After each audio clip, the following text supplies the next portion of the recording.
Thank you very much. Good afternoon. My next statements are going to be in Kiswahili. In order for you to hear them, I'm going to encourage you to use the translation devices. And if you need one, kindly raise your hand, and my colleagues will pass one for you. Thank you.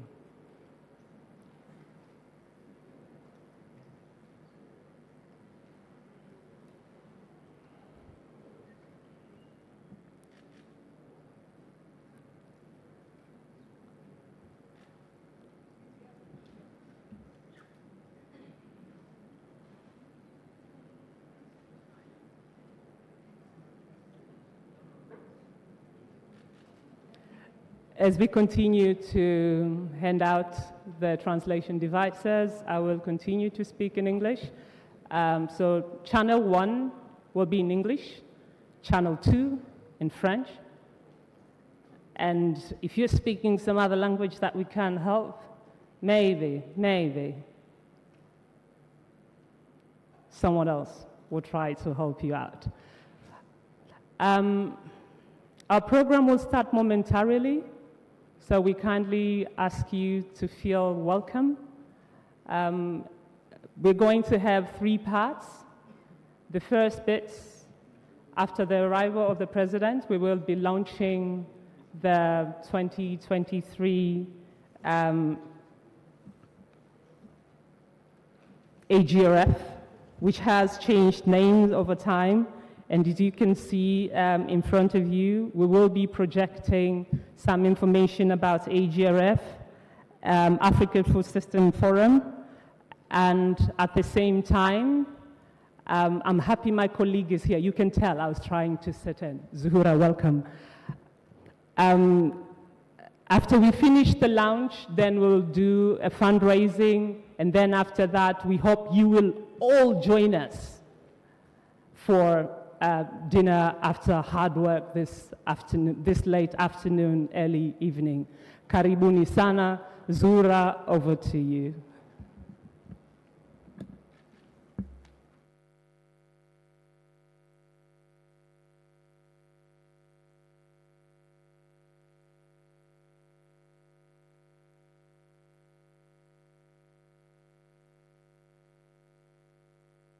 Asante sana Blandina. Nimeambiwa nizungumze kwa lugha ya taifa ya Kiswahili. Translation, you don't have the translation yet? No, I can see people have the gadgets. Some of you don't have the gadgets? Okay, let's deal with that. Aha, they're being distributed. Sorry about that.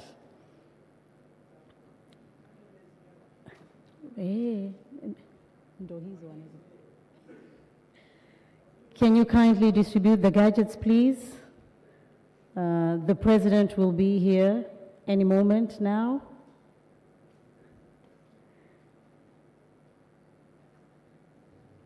Everybody has a gadget. I'll try and speak both languages, but oh, well, let's deal with that.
I need more gadgets in the front. Naombeni mlete hivyo vya kusikilizia mbele tafadhali kwa wageni. Naombeni tuchangamke kidogo.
We're still sorting out the gadgets. We'll soon get it.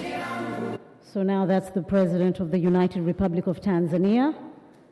Naomba akifika tafadhali sote tutasimama kumkaribisha. Anakuja taratibu.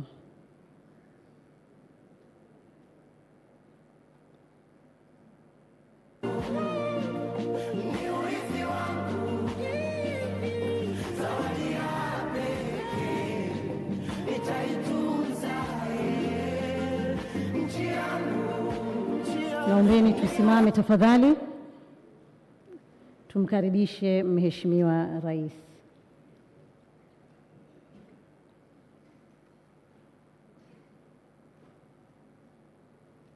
Muziki unaruhusiwa kwa mbali.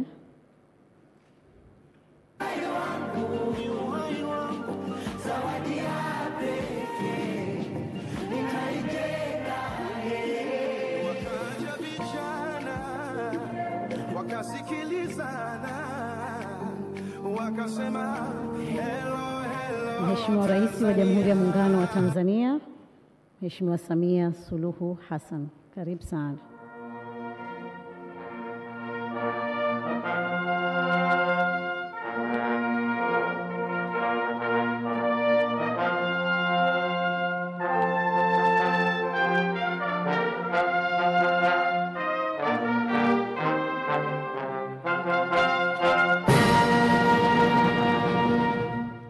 Waheshimiwa viongozi pamoja na wageni waalikwa, karibuni Ikulu katika shughuli yetu ya kilimo.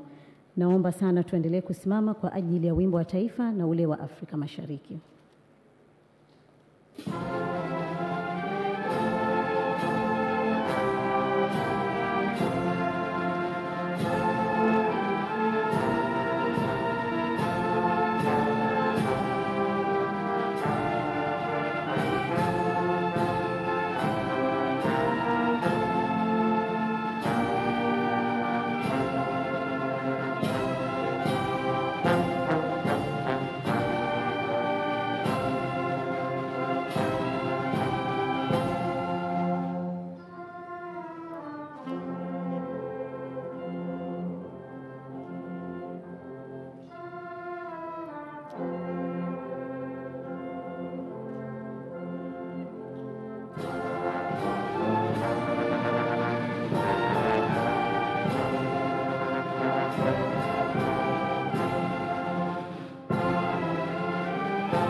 Asante sana.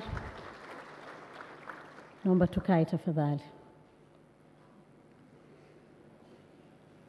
Mheshimiwa Samia Suluhu Hassan, Rais wa Jamhuri ya Muungano wa Tanzania, Dr. Philip Isdori Mpango, Makamu wa Rais wa Jamhuri ya Muungano wa Tanzania, Dr. Hussein Ali Mwinyi, Rais wa Zanzibar pamoja na ujumbe ulioambatana nao, Mheshimiwa Kassim Majaliwa, Waziri Mkuu wa Jamhuri ya Muungano wa Tanzania, Mheshimiwa Haile Mariam Desalegn, Waziri Mkuu mstaafu wa Ethiopia na pia mwenyekiti wa bodi ya AGRA. Napenda pia kutambua uwepo wa Rais mstaafu wa Jamhuri ya Muungano wa Tanzania, Dr. Jakaya Mrisho Kikwete. Mabibi na mabwana, karibuni sana Ikulu. Mkutano huu kama tunavyojua ni jukwaa hasa la kilimo. Lakini mimi nikifikiria kilimo, cha kwanza ninawaza chakula, na bila shaka kila mtu anapenda kula. Mimi naona mnanong'ona, ni kweli. Ni vyakula tu tofauti. Mimi hasa napenda wali. Kwa hiyo nikasema hebu niangalie kidogo takwimu za mchele Tanzania. Nikaona kwamba Tanzania ni miongoni wa wazalishaji wakubwa watano wa mchele barani Afrika na pia ni mzalishaji mkubwa sana wa Afrika Mashariki. Kwa hiyo mkutano huu ni muhimu sana, kwanza kuielezea Tanzania ina uwezo gani, na kama mnavyojua Tanzania ina mpango wa kuilisha dunia, yani feeding the world. Kwa hivyo ni vijimambo tu, lakini kabla hatujaendelea sana nimkaribishe mzungumzaji wa kwanza ambaye ni Katibu Mkuu wa Wizara ya Kilimo, Mheshimiwa Gerald Geoffrey Mweli, kwa ajili sasa ya kuendelea na utambulisho wa viongozi mbalimbali wa serikali, sekta binafsi na baadhi ya wageni walioalikwa katika Ikulu ya jijini Dar es Salaam. Karibu sana.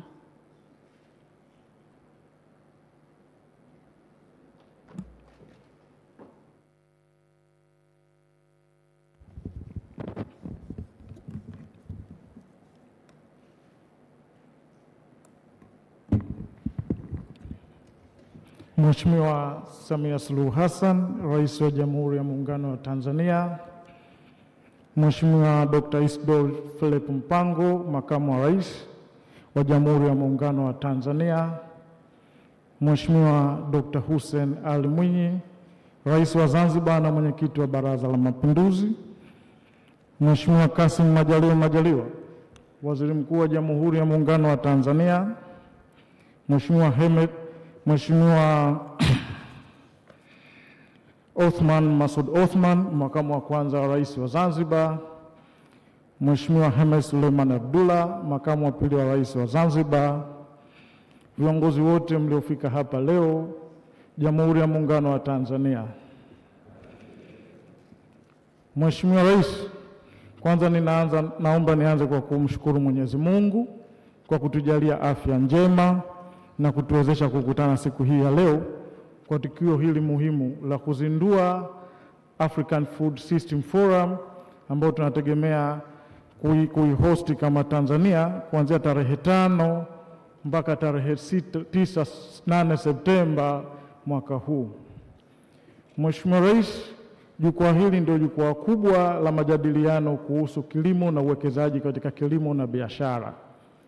Lilianza mwaka 2011, mwaka 2012 Tanzania tulilihosti mjini Arusha, na hii kwa Tanzania itakuwa mara yetu ya pili. Mheshimiwa Rais, kama nilivyotambulishwa, mimi ni Katibu Mkuu na ni mara yangu ya kwanza kusimama hapa mara baada ya kuniteua tarehe 27.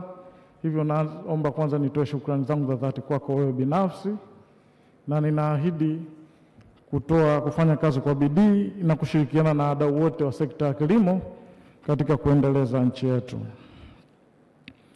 Mheshimiwa Rais, nimeelekezwa hapa nitoe utambulisho wa viongozi na wageni wako wote ulioalika kwa ajili ya shughuli hii ya jioni ya leo. Kwa heshima kubwa, naomba nianze kwa kumtambulisha Mheshimiwa Dr. Isdori Philip Mpango, Makamu wa Rais wa Jamhuri ya Muungano wa Tanzania.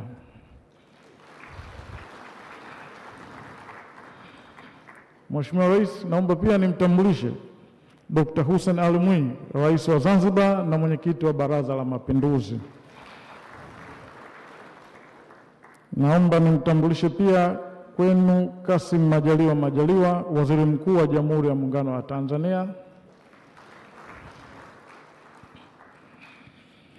Naomba pia nimtambulishe Mheshimiwa Othman Masoud Osman, makamu wa kwanza wa rais wa Zanzibar. Naomba pia nimtambulishe Mheshimiwa Hamed Suleiman Abdullah, makamu wa pili wa rais wa Zanzibar. Naomba pia nimtambulishe Dr. Tulia Ackson, spika wa bunge wa Jamhuri ya Muungano wa Tanzania. Naomba nimtambulishe Dr. Jakaya Mrisho Kikwete, mjumbe wa AGRA, mwenyekiti wa tuzo ya chakula Afrika na rais mstaafu wa Jamhuri ya Muungano wa Tanzania. Naomba nimtambulishe Mheshimiwa Haile Mariam Desalegn, waziri mkuu wa Ethiopia na mwenyekiti wa bodi ya AGRA.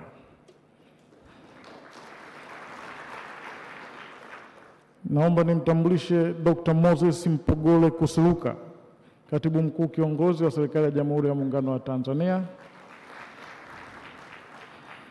Naomba pia nimtambulishe Mheshimiwa Zena Hamed Said, katibu wa Baraza la Mapinduzi na katibu mkuu kiongozi wa Zanzibar. Naomba nimtambulishe Mheshimiwa Dr. Agnes Kalibata, rais wa AGRA. Pamoja na hawa waliokuwa hapa, Mheshimiwa Rais pia umemwalika rais wa IFAD ambaye amejiunga kwa njia ya mtandao. Anatusikia hivi sasa. Hivyo naomba nitambue Mheshimiwa Alvaro Lario, rais wa IFAD. Mheshimiwa Rais, naomba nitambue mawaziri na naibu mawaziri wote wale wa serikali ya Jamhuri ya Muungano wa Tanzania na serikali ya Mapinduzi Zanzibar.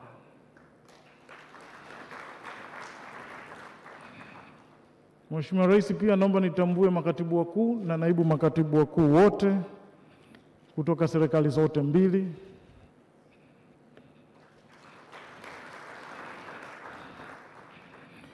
Naomba pia nitambue uwepo wa ndugu Emmanuel Tutuba, gavana wa Benki Kuu ya Tanzania. Tulimtegemea hapa. Naomba pia nitambue uwepo wa wakuu wa vyombo vya ulinzi na usalama.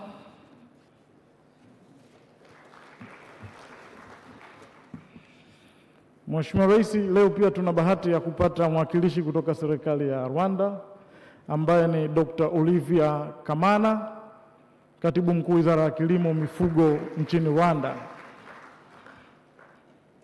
Mheshimiwa Rais, naomba nitambue mabalozi na wakuu wa mashirika ya kimataifa wote wanaoziwakilisha nchi zao na mashirika yao hapa nchini kwa pamoja.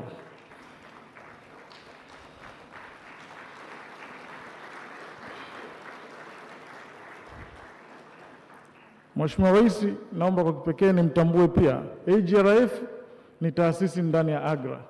Leo tuna bahati ya kuwa na mtendaji mkuu wa AGRF, Bwana Amarth Pathe Sene.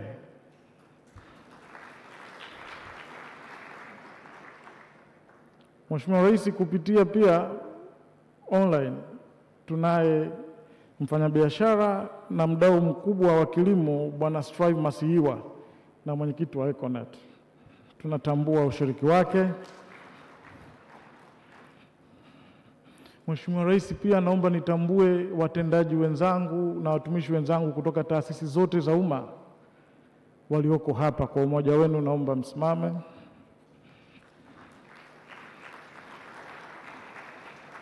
Kutoka serikali zote mbili.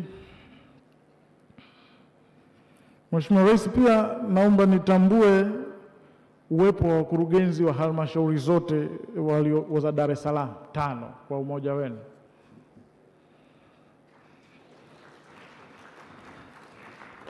Mheshimiwa Rais, AGRA ina washirika. Naomba nitambue ushirika wao na kwa ruhusa yako naomba niwatamke. Naomba nitambue ushiriki au partners wa AGRF, Wizara ya Kilimo kutoka Rwanda.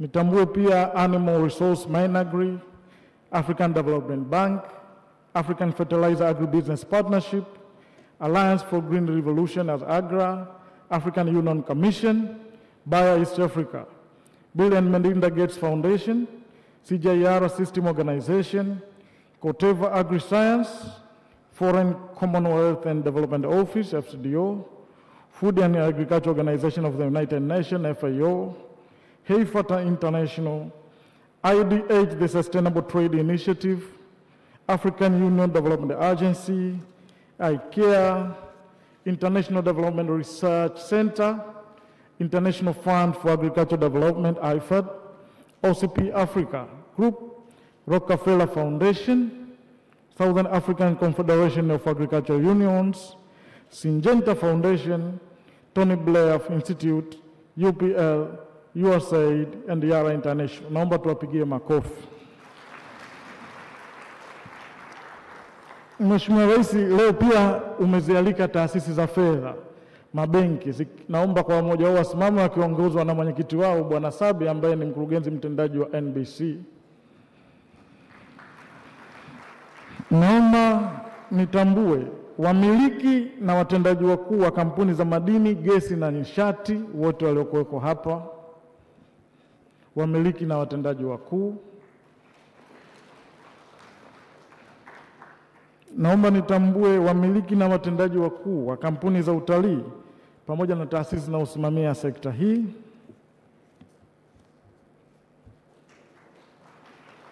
Mheshimiwa Rais, pia umewaalika wamiliki na watendaji wakuu wa mahoteli wote kutoka Tanzania bara na Zanzibar. Wamiliki na wa kampuni za mbolea na kampuni za wasindikaji wa chakula nchini. Naomba nimtambulishe mwenyekiti wa TPSF. Naomba niwatambulishe wamiliki na watendaji wakuu wa vyombo vyote vya habari.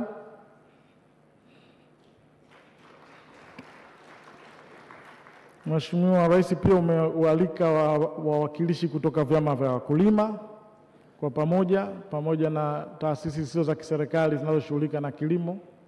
Kwa pamoja na umoja wenu naomba msimame. Wawakilishi wa vijana na wanawake kwenye kilimo. Mheshimiwa Rais, kwa heshima kubwa naomba pia niwatambulishe viongozi wa dini ambao umewaalika hapa leo.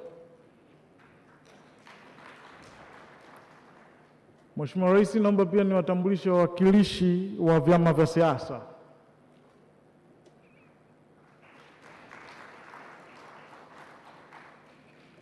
Mheshimiwa Rais, pia naomba nitambue wasanii wa fani zote na wanamuziki wote ambao wamealikwa hapa leo kwa umoja wenu.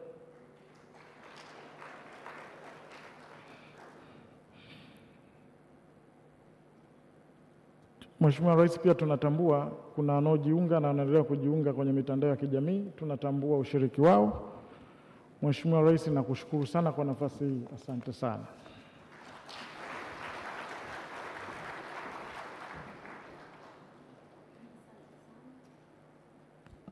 Asante sana Katibu Mkuu wa Wizara ya Kilimo, Gerard Geoffrey Mweli. Na sasa tukiendelea na shughuli yetu hii, tutaonyesha kidogo mafanikio ya kilimo. Ni mengi lakini hatuwezi kuyasema yote. Kwa kifupi tu, mkiangalia kwenye screen hapo tutapata kuona maendeleo ya kilimo nchini Tanzania.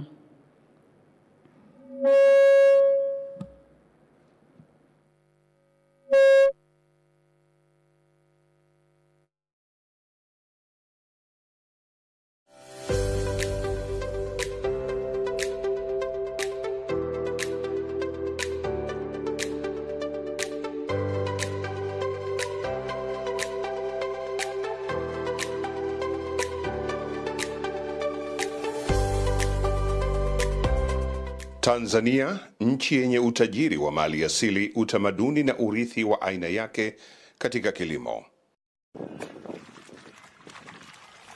Mamilioni ya watu wanategemea kilimo kupata ajira na lishe. Na sasa Tanzania inajivunia fursa ya kuwa mwenyeji wa mkutano mkubwa wa kilimo wa kimataifa, yani Africa Food Systems Forum, ifikapo mwezi wa Septemba. Food system transformation has remained a top development agenda in Tanzania for the entire period. The government under my leadership has once again elevated the food systems and agriculture agenda to top priority in achieving economic growth and development. Our commitment is visible. Si hivyo tu, serikali imeongeza bajeti ya kilimo kutoka bilioni 294 mpaka bilioni 900. Kiasi kikubwa kitawekezwa kwenye umwagiliaji, mbegu bora na kuhakikisha Tanzania inafanya kilimo kuwa shughuli ya biashara itakayowaondoa watu kwenye umasikini. Kwa muda mrefu sekta yetu ya kilimo imekuwa ikikabiliwa na tatizo la tija. Kwa hiyo serikali ya awamu ya 6 imeweza kuwekeza fedha kwenye maeneo ya utafiti, kwa maana ya kuongeza bajeti ya utafiti kutoka bilioni 15 kwa utafiti na uzalishaji wa mbegu mpaka zaidi ya bilioni 80. Lakini eneo la pili ambalo serikali ya awamu ya 6 imefanya ni kuongeza fedha kwa ajili ya kuwekeza katika miundombinu ya umwagiliaji. Kama tunavyofahamu kwamba sekta ya kilimo inaathiriwa sana sasa hivi na mabadiliko ya tabia nchi. Kwa hiyo ili kuwa na kilimo chenye uhakika, uwekezaji kwenye miundombinu ya umwagiliaji ni eneo ambalo muhimu sana. Tanzania itaongeza eneo la kilimo cha umwagiliaji kufikia hekta milioni 8.5, sawa na 50% ya eneo lote linalolimwa nchini ifikapo mwaka 2030. Hii ni nafasi ya pekee kwa bara la Afrika kuungana pamoja na kujadili na kutafuta mbinu za kukabiliana na changamoto za mifumo ya uzalishaji wa chakula na mazao mengine. Katika miaka ya karibuni, serikali imefanya mageuzi ya kisera, kisheria na kimkakati kufanikisha mikakati hiyo. Chini ya uongozi wa Rais Samia Suluhu Hassan, imebainisha kuwa vijana na wanawake ndiyo msingi wa mfumo endelevu wa chakula. Serikali imeamua kuwekeza fedha kwa ajili ya kuhakikisha kwamba sasa tunaanza program ya kuwapatia vijana ardhi, kuwawekea teknolojia, kuwapatia mitaji. Na kama mnavyofahamu, sababu ya vijana kutokwenda kwenye shughuli za kilimo ni kutokuwa na uwezo wa kupata ardhi. Mabenki na taasisi za fedha haziwezi kuwakopesha. Kwa hiyo serikali imeanzisha program ya BBT ambayo inalenga hasa vijana na kina mama, na programu hii ina window mbili. Ina window ya soft loan na grants, lakini vile vile ina window ya kuwapatia ardhi. Serikali inachukua ardhi, inasafisha, tunaweka miundombinu ya umwagiliaji, tunawapatia vijana ardhi na wanamiliki ardhi na tunawatrain, na programu hiyo imeanza sasa hivi.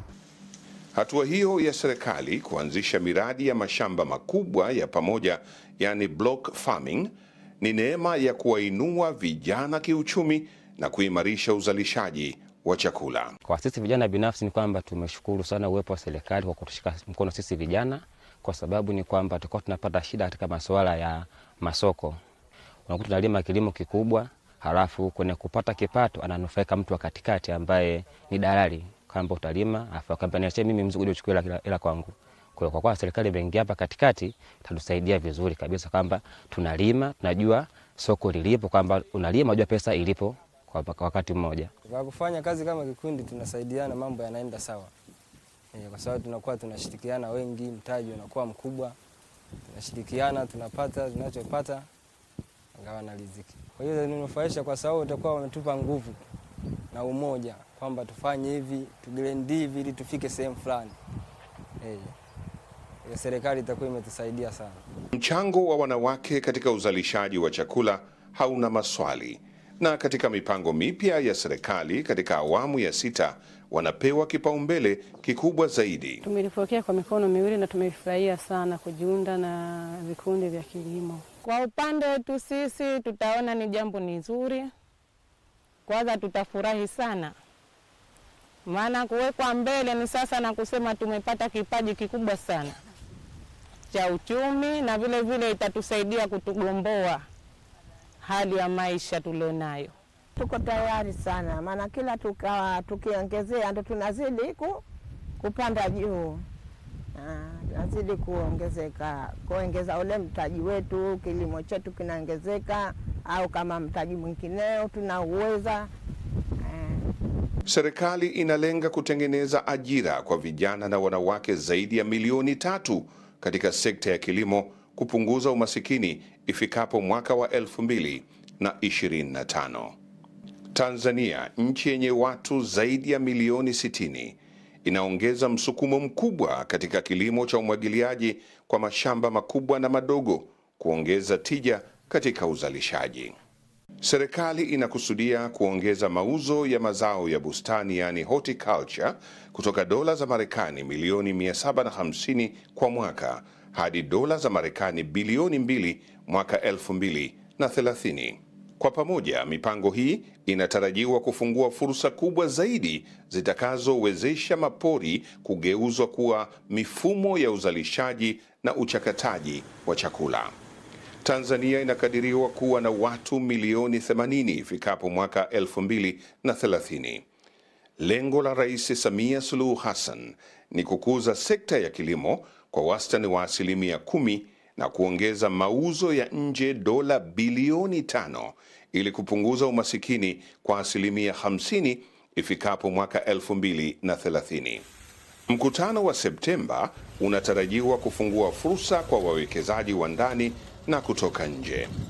Inaleta mwamko wa kipekee kwa wakulima na wachakataji ambao wako kwenye minyororo mbalimbali ya mazao kuanza sasa kuwekeza mitaji mikubwa katika sekta yetu ya kilimo, lakini vile vile kuwekeza katika viwanda vya uchakataji na kutoa ajira. Kwa hiyo ni fursa pekee ya Tanzania kuitangazia dunia. Nafikiri huo muda ukifika, dunia nzima itakuwa inaangalia hapa, na kwamba tutumie fursa yetu ya rasilimali ardhi, mito, watu pamoja na wawekezaji ili kuweza kuonesha kwamba Tanzania inayo fursa kubwa sana ya kuchangia katika uzalishaji wa chakula. Unakaribishwa ifikapo Septemba mwaka huu wa 2023 kwenye Jukwaa la Mifumo ya Chakula Afrika, yani Africa Food Systems Forum, na uwe sehemu ya mageuzi ya kilimo kwa ajili ya Afrika na nje ya mipaka ya bara hili.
Sana kwa niaba ya wenzangu na wakulima wa nchi hii. Mheshimiwa Rais, katika historia ya AGRF na AGRA, hii ni mara ya kwanza launch ya AGRF inafanyika katika State House. tafsiri yake ni namna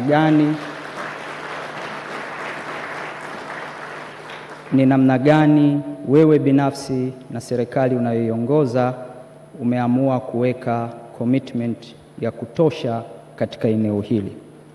Mheshimiwa Rais, leo ni siku ya tukio la uzinduzi wa Food System Summit. Na shughuli za Food System Summit baada ya uzinduzi huu zitaendelea kuwepo mpaka kilele kitakapofanyika mwezi Septemba. Na eventi hii ndio event kubwa ya shughuli za kilimo Afrika. Nitumie nafasi hii kuwashukuru AGRF na kuwashukuru AGRA kwa imani na commitment walioionyesha na kuiamini serikali ya Jamhuri ya Muungano wa Tanzania kuweza kuhost eventi hii. Tunawashukuru sana na tutaendelea kuwapa ushirikiano. Mheshimiwa Rais, kwa niaba ya Wizara ya Kilimo naomba nitumie nafasi hii kuwashukuru AGRA rasmi. Nawashukuru kwa support wanayotupa na ushirikiano wanaotupa katika shughuli zetu za kila siku. Nawashukuru development partners wote walioko hapa, USAID na wenzao, IFAD na wengine wote kwa support kuendelea kutupa kwenye shughuli za kilimo. Mheshimiwa Rais, lakini vile vile niishukuru sekta binafsi ya Tanzania. Na niishukuru hasa wale wanaonunua na kuchakata mazao ya wakulima, lakini vile vile niishukuru sekta ya fedha. Kumetokea mabadiliko makubwa sana katika eneo la sekta ya fedha, na wao kuwa tayari na kuweza kufata apili ulioitoa wewe ya kuomba kupunguza interest rate kwenye eneo la kilimo. Nawashukuru sana na wameanza kutekeleza, angalau sasa tumeanza kuona riba za 9% kwenye sekta ya kilimo. Nawashukuru sana.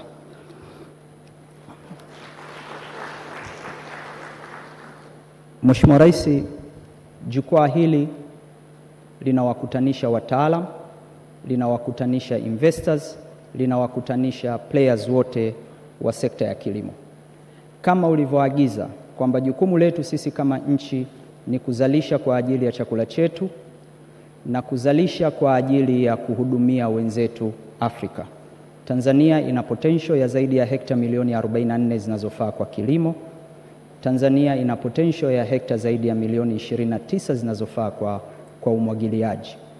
Tunao uwezo na tumeiona commitment yako ya kisiasa na utayari wa kuwekeza bajeti. Nitumie nafasi hii kulishukuru Bunge la Jamhuri ya Muungano wa Tanzania kwa kuendelea kutupa support na kuendelea kutupitishia bajeti kila tukifika, na wao wenyewe kuweka mkazo katika eneo hili.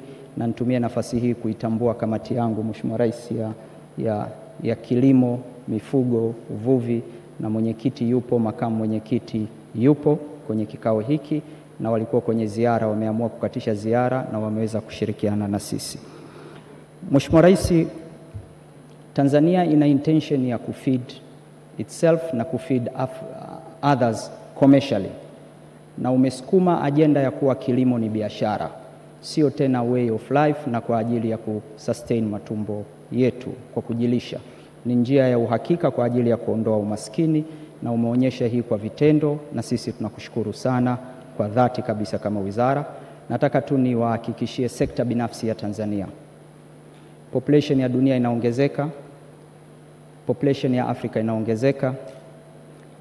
Huu ndio wakati wa kuja kuwekeza katika sekta ya kilimo. Karibuni, serikali imeweka miundombinu yote, tumeandaa ardhi ambayo tuko tayari kuwapatia sekta binafsi waweze kuwekeza. Na forum hii ni kwa ajili ya kuattract mitaji.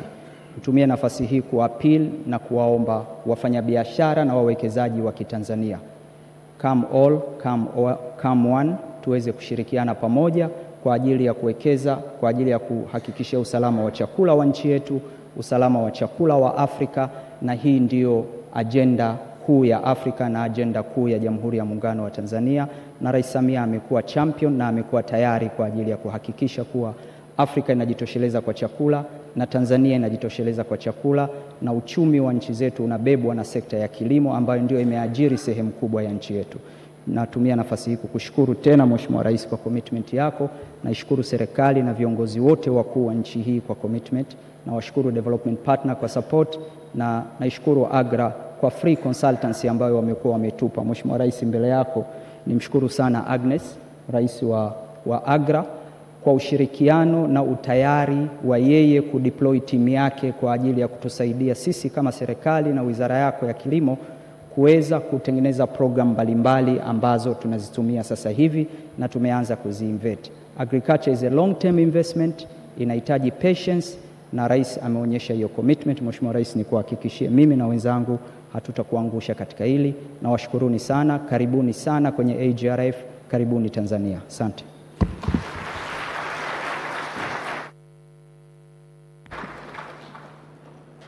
Asante sana Mheshimiwa Waziri wa Kilimo huyo Hussein Bashe. Na sasa tupate kuwasikiliza baadhi ya wakilishi kutoka AGRA, tukianza naye Amat Pate Sene ambaye ni mkurugenzi mtendaji wa Africa Food Systems Forum. Karibu sana. You're warmly welcome.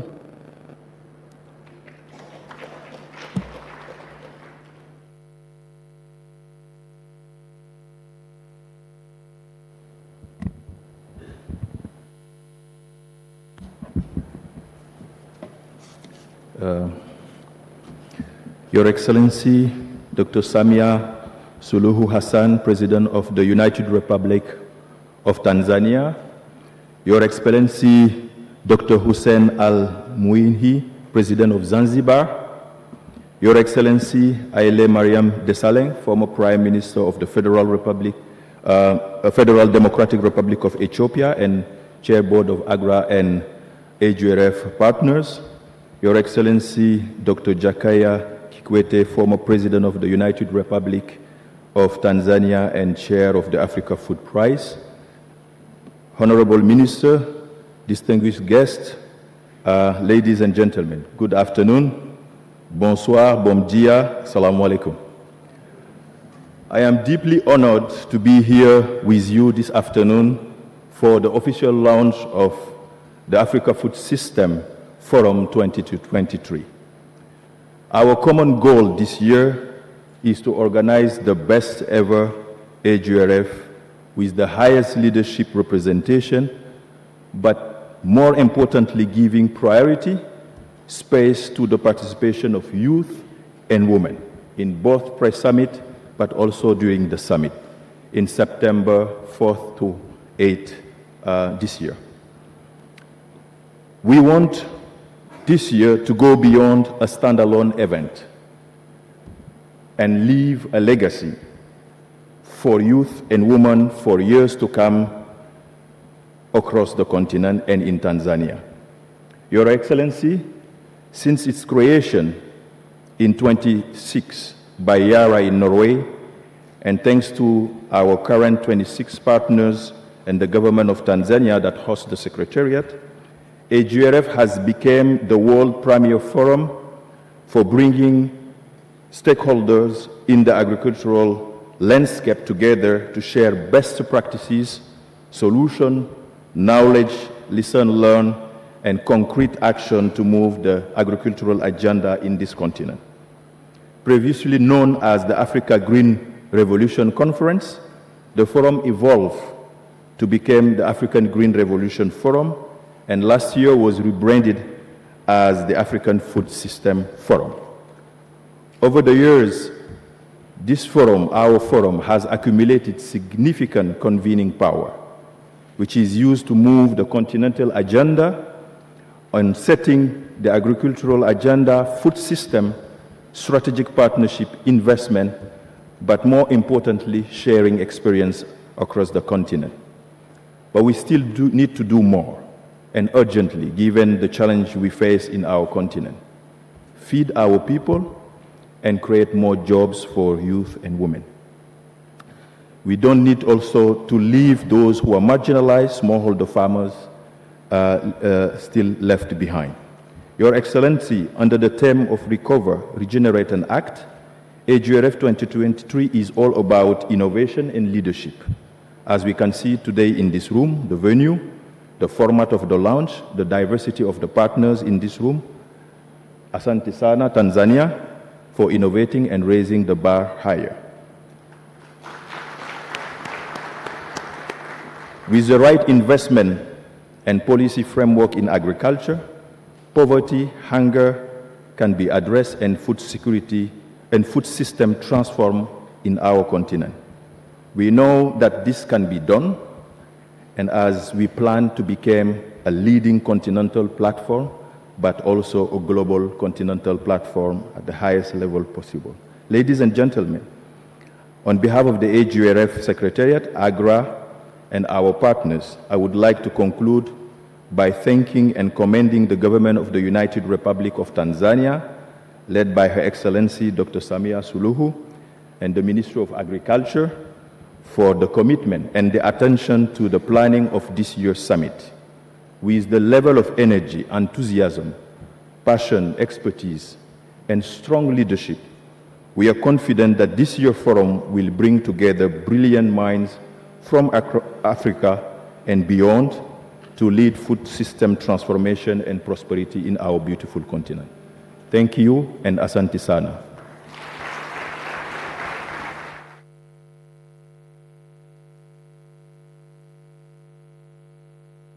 Asante sana Bwana Amat Pate Sene, mkurugenzi mtendaji wa Africa Food Systems Forum.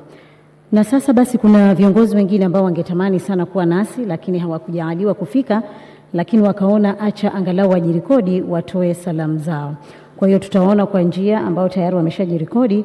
Wa kwanza ni Bwana Strive Masiyiwa ambaye ni mwenyekiti wa Econet. Baada ya hapo tutamsikiliza mwingine naye ambaye hakujaliwa kufika. Strive. Greetings to you all. My name is Strive Masiyiwa. I'm the second chairman of the Alliance for a Green Revolution in Africa. I was privileged and really greatly honored to have been there at the founding of AGRA when we came together under the leadership of the late Kofi Annan, whose vision is what we are pursuing to this day. Kofi Annan called on Africa to launch a green revolution, saying that economic transformation that will lead to prosperity for all our people will not be possible until we have effectively addressed agricultural production and food systems in Africa. Working under him was truly inspiring, and he laid out for us a vision which had a number of key tenets to it. Firstly, this had to be an African green revolution, led by Africans whose people are fully involved as inclusively as possible, whilst at the same time recognizing that the majority of Africa's farmers are smallholder farmers, recognizing that the majority of the people working on the land are women, and that the smallholder farmers are aging. Therefore, we have to be bringing in young people into agriculture. We recognized very early on that climate change was a reality. I remember traveling with the late Kofi Annan to Mali and meeting women farmers who told us of failing crops. And we set out back then to not only alert the world of the reality of the changes that were taking place, but to begin to put in place programs for resilience and drought-resistant seeds, and ensuring sustainability of our agricultural systems. So it's really a great honor again to return to the foundation, albeit in my capacity as a chairman emeritus, to see the work that has been done ably by my colleagues and successors in this work. And also to express my deep appreciation to the government of Tanzania and President Hassan for championing this year's forum. We are greatly indebted to you, ma'am. Tanzania was always a central country in our work, in one of the early nations where we worked.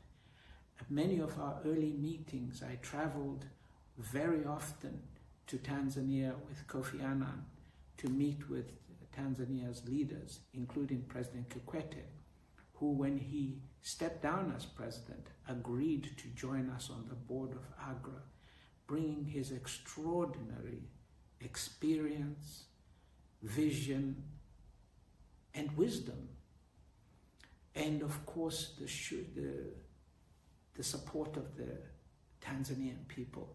Your Excellency, we really appreciate that you will host us this year. Once again, I call on Africa's youth to not only step up their efforts to be the next generation that feeds Africa and the world, but also to come and support this year's summit, which I am assured will be the greatest we have ever held. Thank you once again, and I look forward to seeing you at the summit. Thank you.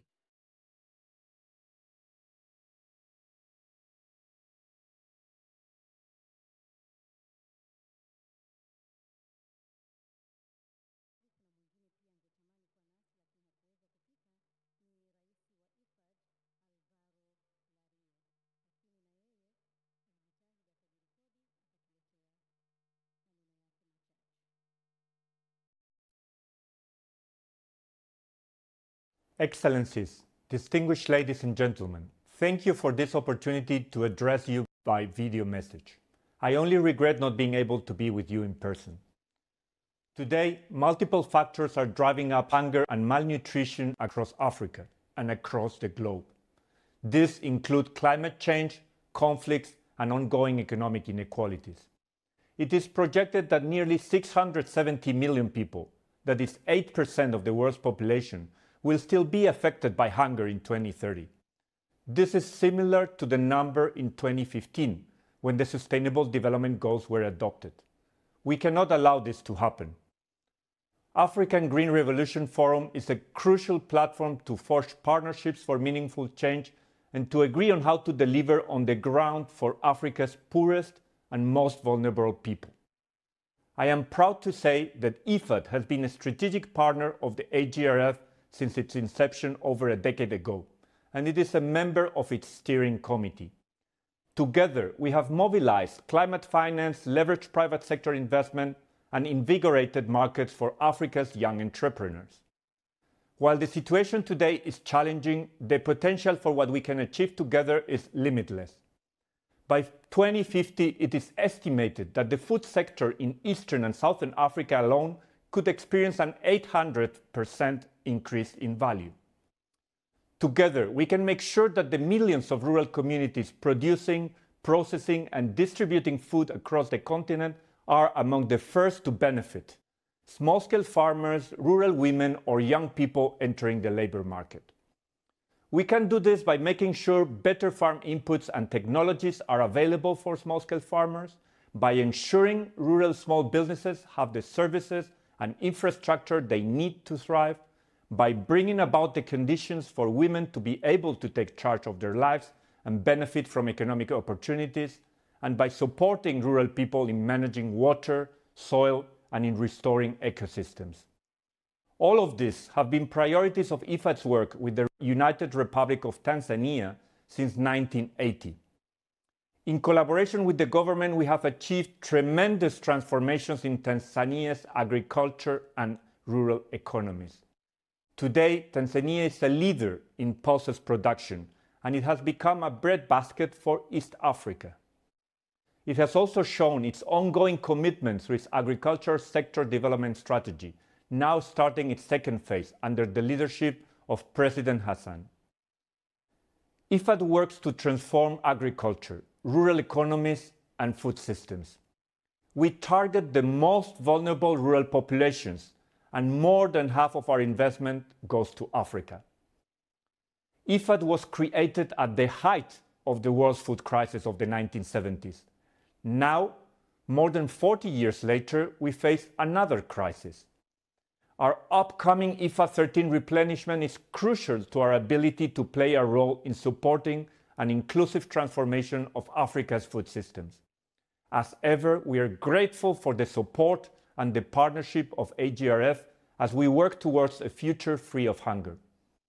Distinguished ladies and gentlemen, I look forward to the AGRF in Dar es Salaam later this year and extend my congratulations to the Head of State of the United Republic of Tanzania, Her Excellency Samia Hassan, to AGRA and to AGRF partners for a successful launch event.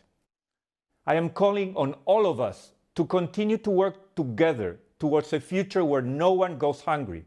Asante sana.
tumejipanga ipasavyo.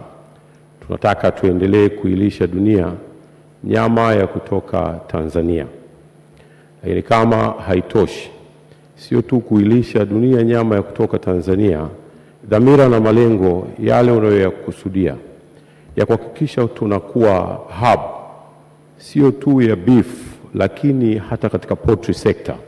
Mazingira yetu ni rafiki sana, na tutahakikisha ya kwamba tunaendeleza kwa mapana sana jambo hili kubwa na zuri. Tunakusudia sio tu kupeleka nyama nje. Tunayo ardhi kubwa ya zaidi ya hekta za mraba 6,000, mali yetu wenyewe wa Tanzania. Tunataka tuondoe vichaka, tuhakikishe kwamba mule tunafanya unenepeshaji wa ng'ombe kupitia makundi ya vijana, lakini pia vile vile na kina mama. Na kama haitoshi, tuzalishe majani ndani ya nchi yetu, yatumike majani hayo, na ikiwezekana kama vile tunavyowauzia jirani zetu mahindi na bidhaa zingine, tuwauzie pia na majani yanayotoka katika maeneo yetu ya nchi yetu ya Tanzania. Mheshimiwa Rais, na katika hili tumedhamiria sana, tunakupongeza. Tumeona mara kadhaa ambavyo malori yanatoka katika grain reserves zetu yakienda maeneo mbalimbali yenye shida ya chakula. Na sisi na timu yangu ambayo leo iko hapa, Professor Semdoe na wengine, tumedhamiria siku moja tuone hapa Tanzania malori yanasafiri kutoka sehemu mbalimbali yakienda sehemu zenye shida ya majani. Ardhi yetu ni nzuri, na hilo ndio kusudio letu, Mheshimiwa Rais, kufanya mechanization sio tu ya mahindi, lakini mechanization ya alfa, Jukaa na mazao mengine ambayo yatakwenda kuliwa na mifugo. Mheshimiwa Rais, kwa kumalizia, engagement yetu ya vijana tumejipanga vyema sana, kama nilivyokwisha kusema, kwenye upande wa fattening poultry sector, lakini vile vile katika samaki. Huku kwenye samaki tunakushukuru sana, tumeianza kazi ya cage farming. Mheshimiwa Rais, siku moja tutatamani sana tukualike ukaone kazi kubwa wanaoifanya vijana wako kwenye upande wa Ziwa Victoria, kwa zile pesa ulizotupatia bilioni 60 kwa ajili ya ufugaji wa samaki. Mheshimiwa Rais, tunataka tu fill lile gap, na ikiwezekana siku moja na sisi tufikie hatua ya kwenda kuuza nje. Mheshimiwa Rais, kwa kumalizia kabisa, fursa zetu ni nyingi sana, na vijana ni sehemu, na wakina mama, mpaka katika mwani, unenepeshaji wa kaa na mazao mengine. Mheshimiwa Rais, tunataka tutumie fursa ya mkutano huu kwa lengo la kuvutia uwekezaji zaidi kwenye fursa hii pana, ili tuweze kuilisha Afrika na dunia kwa ujumla wake. Asante sana kwa fursa hii, nashukuru sana.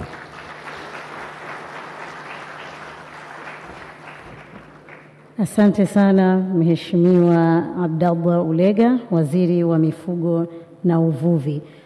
Sasa nimeona ngoja kidogo tuamshe tupate burudani na msanii maarufu sana hapa Tanzania, hasa kwenye swala la mashairi, anaitwa Mrisho Mpoto, kabla hatujaenda kwa rais wa Agra. Mrisho Mpoto, tafadhali lete mambo.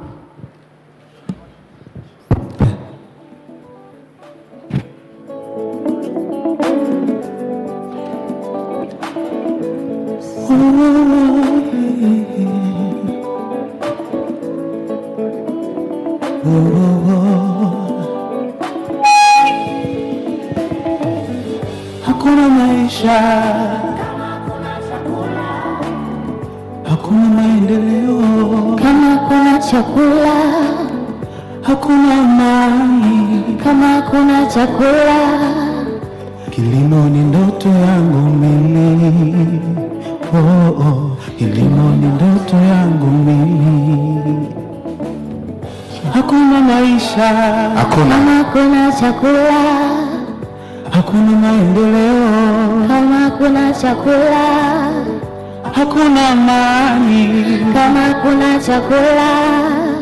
Kilimo ni ndoto yangu mimi, kilimo ni ndoto yangu mimi. Ni kweli kilimo ni ndoto yako Mheshimiwa Rais. Kilimo ndiyo roho yako Mheshimiwa Rais. Mheshimiwa Rais wa Jamhuri ya Muungano wa Tanzania, Daktari mama yetu Samia Suluhu Hassan, kipenzi cha Watanzania, naomba leo katika mkutano mkubwa nyeti muhimu, watu wakiwa na afya njema, wakiwa wenye furaha, naomba uniruhusu niseme. Mheshimiwa Rais, naomba niseme, nataka niseme kuhusu chakula. Chakula, chakula, chakula, chakula. Mheshimiwa Rais, wewe unalijua hilo. Ndio maana roho yako, moyo wako wote ukawekeza kwenye chakula.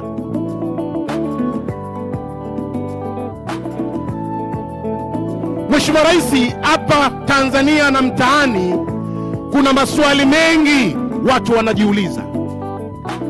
Tunakula ili tuishi au tunaishi ili tule?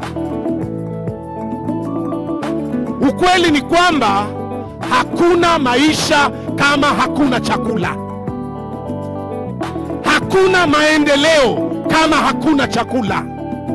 Hakuna amani kama hakuna chakula. Mheshimiwa Rais, naomba leo nizungumze na Watanzania wote milioni 61,741,120 wote wasikie na wajue. Nani asiyejua kwamba toka uhuru katika nchi yetu hatujawahi kuwa na bajeti kubwa ya chakula kama hivi sasa? Nani asiyejua? Mheshimiwa Rais, umeongeza bajeti ya chakula kwa bilioni 660 toka bilioni 294 ya kwanza mpaka bilioni 954, ongezeko la bilioni 60 haijapata kutokea katika nchi ya Tanzania.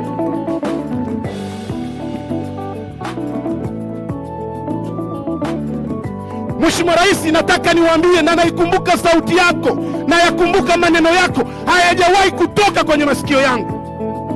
Nisema nataka niilishe dunia, nataka nilime kilimo cha kisasa, kilimo cha umwagiliaji ili kuweza kukabiliana na mabadiliko ya tabia nchi. Lengo langu nilishe Tanzania, lengo langu nilishe dunia. Wewe ndio rais pekee unawaza taifa lingine na mataifa mengine. Dreams come true, my president. Mheshimiwa Rais, nayazungumza haya, nataka watu waelewe kwamba kilio na shida za Watanzania kuhusiana na pembejeo za kilimo, watu wote wanajua. Wakulima wamelia, wakulima wamelalamika, lakini umekwenda kuongeza na kuwapa pembejeo za kilimo wa Tanzania walime kwa tija. Bashi anajua. Jana usiku saa 8:16 kama hajanilisha Matango Poli alituambia wakulima milioni 2,929,599 wamesajiliwa ili waweze kufikiwa kiurahisi. Lakini Mheshimiwa Rais, mpaka tunavyozungumza leo tani 229,000 ziko kwenye mashamba ya wakulima 519 zinafanya kazi. Kama hakuna chakula, hakuna maisha, hakuna maendeleo, hakuna amani katika nchi yetu ya Tanzania. Mheshimiwa Rais, mimi ni mkulima, mimi nalima. Baada ya kuona changamoto za vijana na wanawake, ukamwambia Bashe atafute mpango, aje na program maalum kwa ajili ya vijana na wanawake. Hivi tunavyozungumza imeanzishwa program maalum inaitwa BBT, Building a Better Tomorrow. Sema Building a Better Tomorrow. Rudia tena, Building a Better Tomorrow. Mheshimiwa Rais, vijana 812 wamesajiliwa, na wiki ijayo wanaingia katika mafunzo maalum, program maalum kwa ajili ya kupewa uwezo wa ujasiriamali kwenye kilimo. Mheshimiwa Rais na wageni, nataka niwaambie, ndiye rais pekee aliyetenga shilingi bilioni 300 katika sekta ya kilimo cha umwagiliaji. Hivi tunavyozungumza, mifumo ya miundombinu inatengenezwa na kazi inaendelea. Mheshimiwa Rais, wanasema hauwezi kuona msitu ukiwa msituni, utaona miti tu. Na inapobidi kukata kucha ili pete ipite, tufanye hivyo, si ndio Makamu Rais? Nipo, mimi ni mkulima. Wanaotuangalia kwenye TV wachache, niambie nitume tukawaambie Watanzania vijijini kazi kubwa iliyofanywa na serikali ya awamu ya 6. Au unasemaje Dr. Mhe? Watanzania wanatakiwa kujua, tunatakiwa kwenda kuwaeleza. Huyo ndio Samia Suluhu Hassan, Rais wa Jamhuri ya Muungano wa Tanzania. Mungu mbariki, bariki serikali yake, bariki viongozi wote wa Tanzania. Hakuna maisha, hakuna maisha, tuimbe wote, hakuna chakula, tuimbe kidogo, hakuna maendeleo kama hakuna chakula, hakuna amani kama hakuna chakula. Kilimo ni ndoto yangu mimi, kilimo ni ndoto yako Mheshimiwa Rais, kilimo ni ndoto yangu mimi. Hakuna maisha kama hakuna chakula, hakuna maendeleo kama hakuna chakula, hakuna amani kama hakuna chakula. Kilimo ni ndoto yangu mimi, kilimo ni ndoto yangu mimi.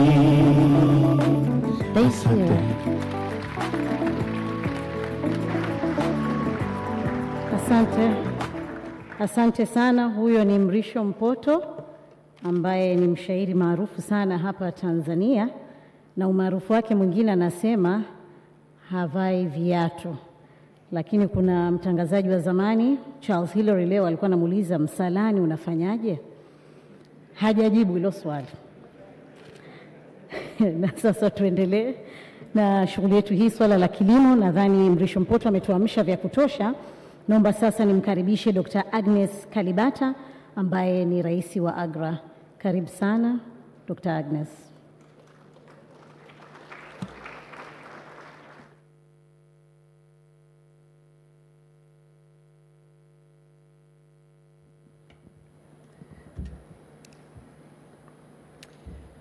Your Excellency, Dr. Samia Suluhu Hassan, the President of the Republic of Tanzania, Your Excellency Hassan Al-Mwinyi, the President of Zanzibar, Your Excellency, the Vice President of Tanzania, Your Excellency, the Prime Minister of Tanzania, Your Excellency Jukaa the former President of the Republic of Tanzania and AGRA board member, and Your Excellency Prime Minister Haile Mariam, the Chair of the AGRA board, Excellencies, Honorable Ministers, ladies and gentlemen, it's a great honor to be here and to be part of launching the Africa Green Revolution, the Africa Food Systems Forum.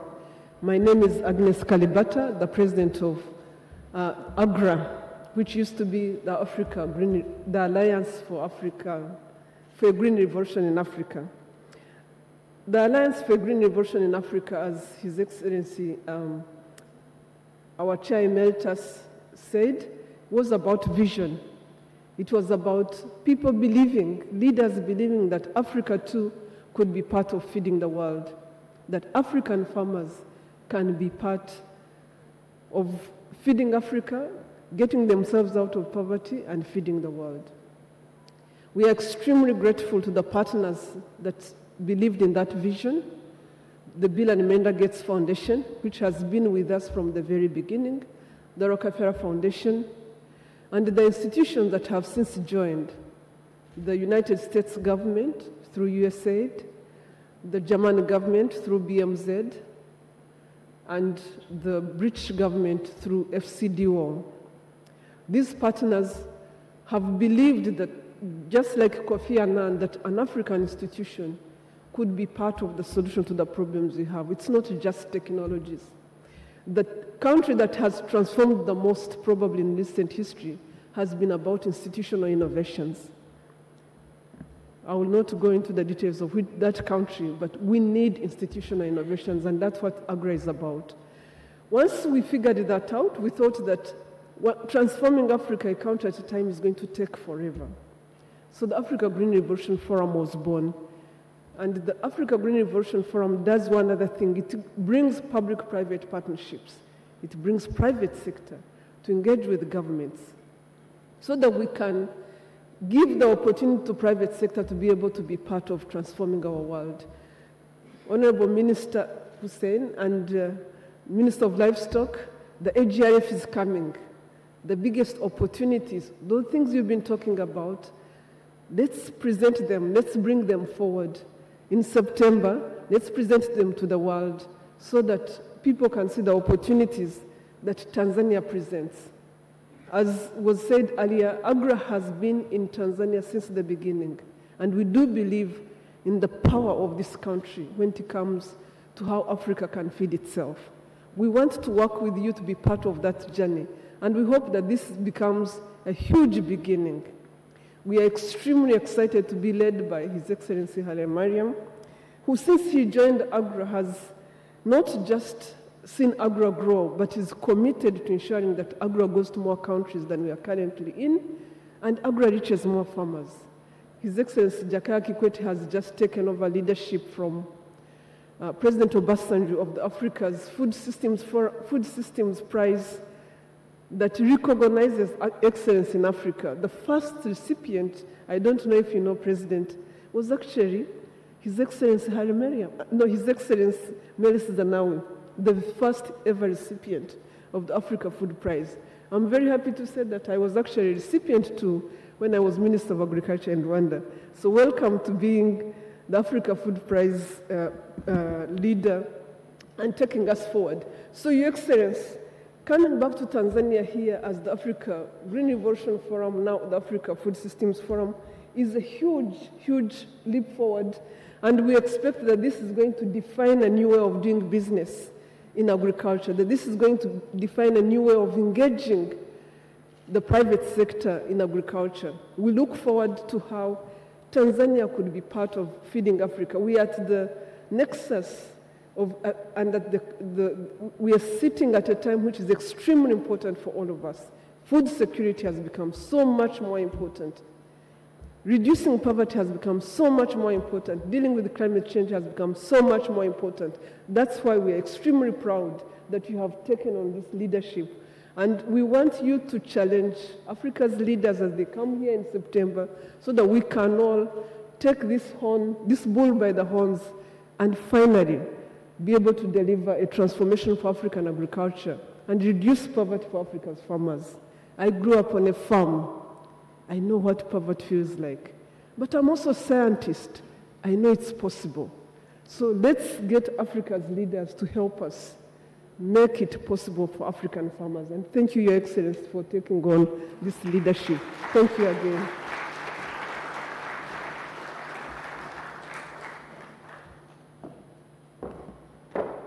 Asante sana Dr. Agnes Kalibata, rais huyo wa AGRA. Na sasa naomba nimkaribishe Mheshimiwa Haile Mariam Desalegn ambaye pamoja na kuwa alikuwa waziri mkuu wa zamani wa Ethiopia, lakini sasa ni mwenyekiti wa AGRA. Karibu sana.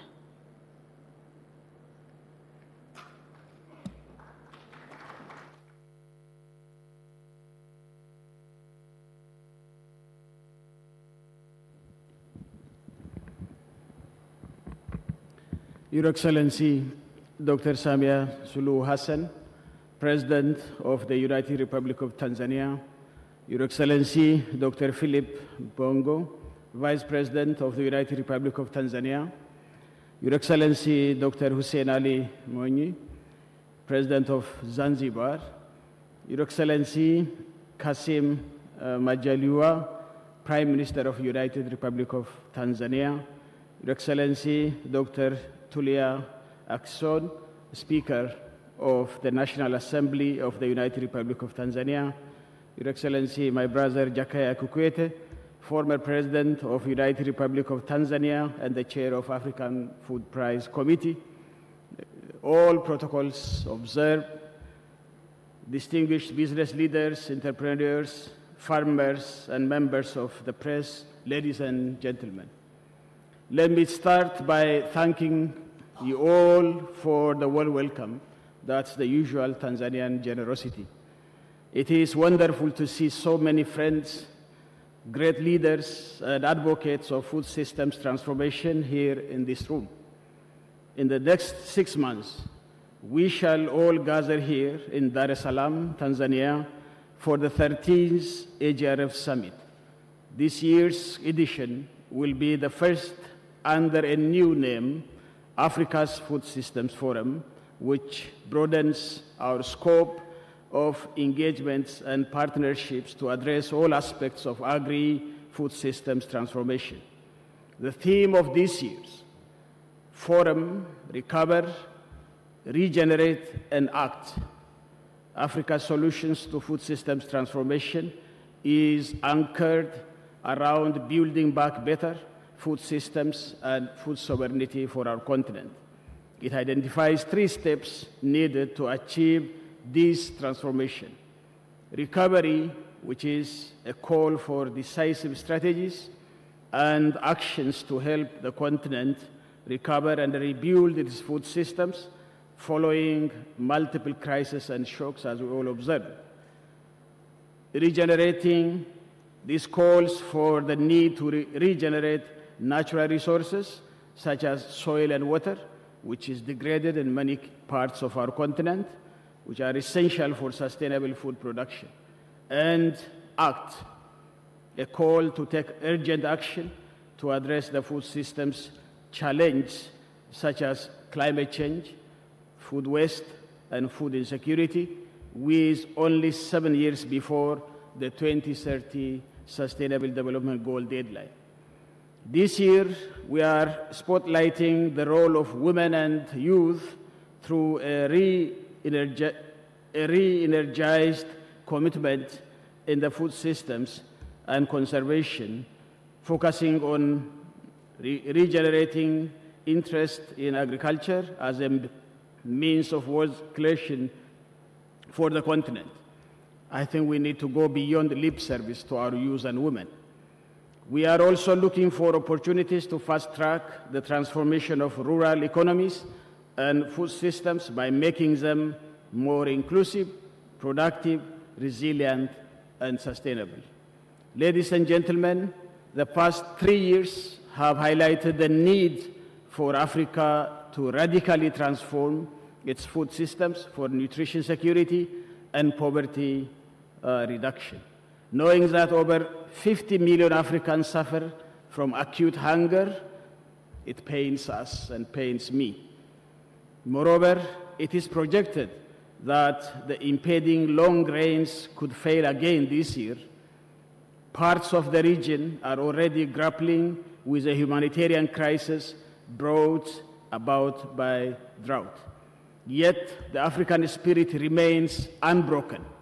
My field trip to Mbeya in southern Tanzania this week assured me that as Africa and Tanzania in particular, we have the technologies and capacities to respond to the climate change. At the Mbozi farm, I was delighted to see the collaboration between the public and the private sectors to produce seeds that are climate smart varieties with traits like early maturing, drought tolerance, and nutrient density of different crops. Africa must continue such efforts to create sustainable food systems that can withstand emerging shocks. The multiple solutions we continue to see across Africa and with our partners demonstrate that we are responding to the emerging challenge, hence the theme, recover, regenerate, and act. The difference between Africa we seek to see and the Africa we shall become by 2060 depends on the decisions we as leaders make and the supporting infrastructure, investments, and the policies in transforming food systems to produce sufficient, nutritious food in the changing climate conditions. As we rally towards the next Africa Food Systems Forum, we must deepen our efforts to scale up our homegrown solutions and partnerships. On this basis, July will mark the end of the first global stock-taking of the Paris Agreement, which will help governments to see what they have achieved in implementing their climate plans and identify what remains. As I conclude, I want to remind everyone in this room that the future of our continent is in your hands.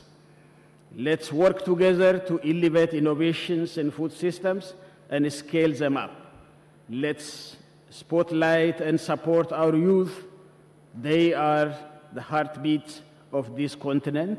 And let us all come together from September 4th to 8th for the Africa Food Systems Forum here in Dar es Salaam to showcase, define, and act on new ways of working for a prosperous and food-secure Africa.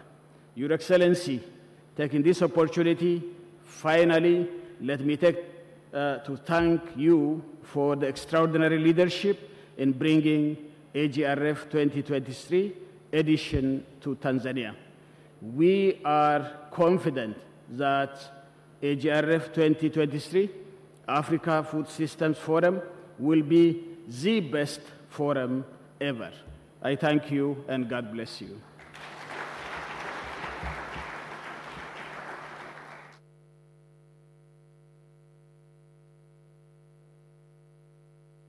Shukran sana Mheshimiwa Haile Mariam Desalegn ambaye sasa ndio mwenyekiti wa AGRA. Na sasa tupate kutizama video nyingine ambayo tuko hapo hapo katika masuala ya kilimo.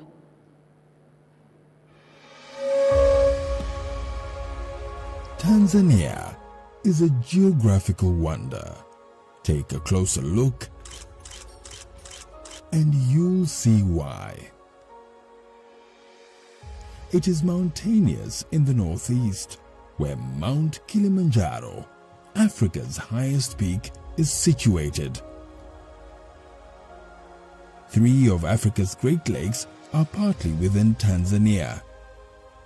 To the north and west lies Lake Victoria, Africa's biggest lake, and Lake Tanganyika, the continent's deepest lake, known for its unique species of fish. To the southwest lies Lake Nyasa. Central Tanzania is a large plateau with plains and arable land. The eastern shore is hot and humid, with the Zanzibar archipelago just offshore. In the southwestern part of the country are vast highlands, teeming with agricultural potential.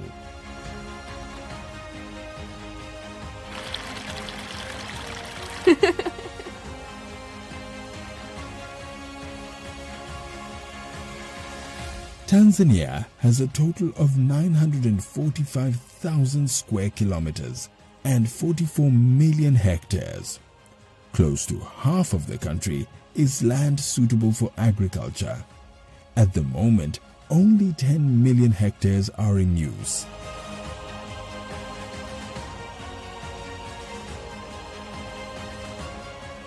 It doesn't end there. The country is divided into 4 distinct climatic zones with 2 seasons of rainfall. And because of these diverse climatic conditions, almost everything grows here. From staple crops like maize, sorghum, millet, rice, wheat, beans, cassava, potatoes, bananas and plantains, to cash and export crops like coffee, cotton, cashew nuts, tobacco, sisal and pyrethrum, tea, cloves, horticultural crops such as avocados, oilseeds, spices and flowers. With a population of around 60 million people, the majority of whom are engaged in agriculture, finding labor for agricultural projects isn't a challenging affair. And with numerous rivers, lakes and underground water resources, there is enormous potential for irrigated agriculture. To be precise, 29.4 million hectares of land could be irrigated. With such a huge potential, the government has grand plans for its agricultural sector. Its ultimate goal: to feed Africa. The rapid adoption of smart agricultural techniques and a tireless scientific community working to develop quality seeds and produce makes such a future attainable. As such, Tanzania sees itself developing into a hub for seed multiplication in Africa. There's more. The government also has a number of initiatives that are spearheading the growth of the country's agricultural industry.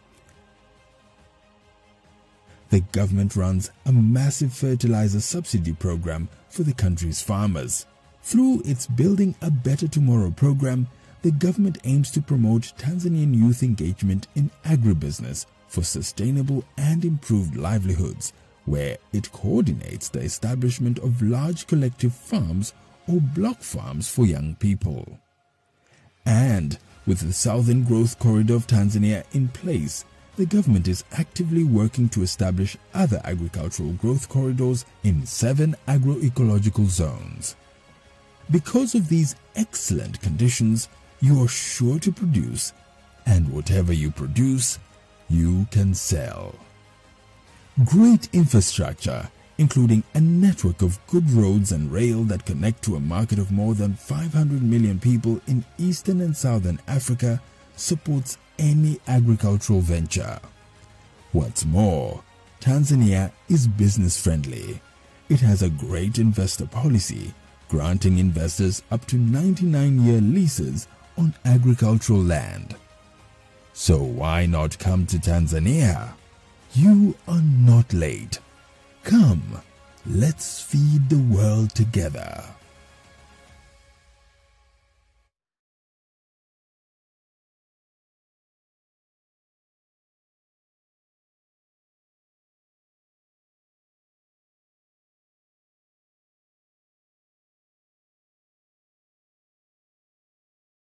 Pia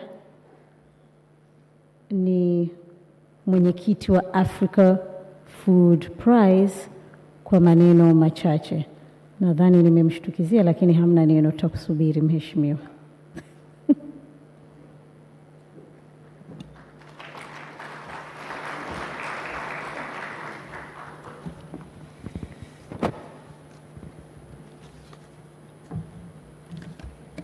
Na mtihani si nizungumze Kiswahili ama Kiingereza. Lakini imenita kama chairman wa Africa Food Prize Committee. Lugha yake Kiingereza. Your Excellency Dr. Samia Suluhu Hassan, President of the United Republic of Tanzania, Your Excellency Dr. Philip Mpango, Vice President, Your Excellency Dr. Hussein Ali Mwinyi, President of Zanzibar and Chairman of the Zanzibar Revolutionary Council, Right Honorable Kassim Majaliwa, Prime Minister, the First and Second Vice Presidents of Zanzibar,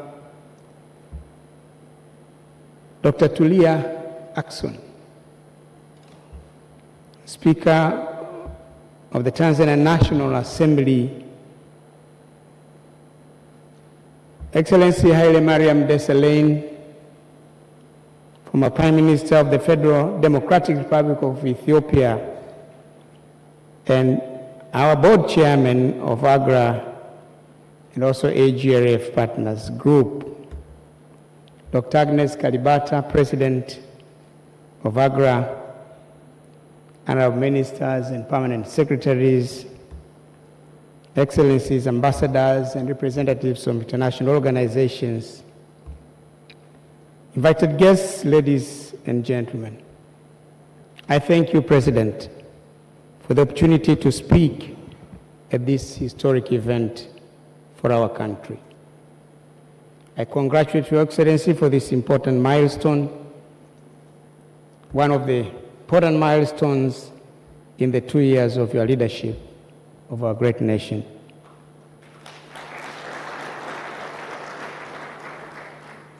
We have waited for over a decade to host the AGRF Summit again. I'm proud that Tanzania has become the first nation to host the AGRF as it assumes a new brand, Africa's Food Systems Forum. When Tanzania hosted the AGRF at Ngurudoto Mountain Lodge in Arusha back in 2012 when I was president, I fondly remember rushing from New York, where the heads of state and government were attending the UN General Assembly. I had to come to preside over a very important event in the AGRF. This was the event of handing over the Yara Prize, which is today known the Africa Food Prize, to my two good friends, Dr. Ellen Gabriel Madin of Ethiopia and Dr. Agnes Kalibata. At that time, she was Minister of Agriculture for Rwanda. She is now the President of AGRA.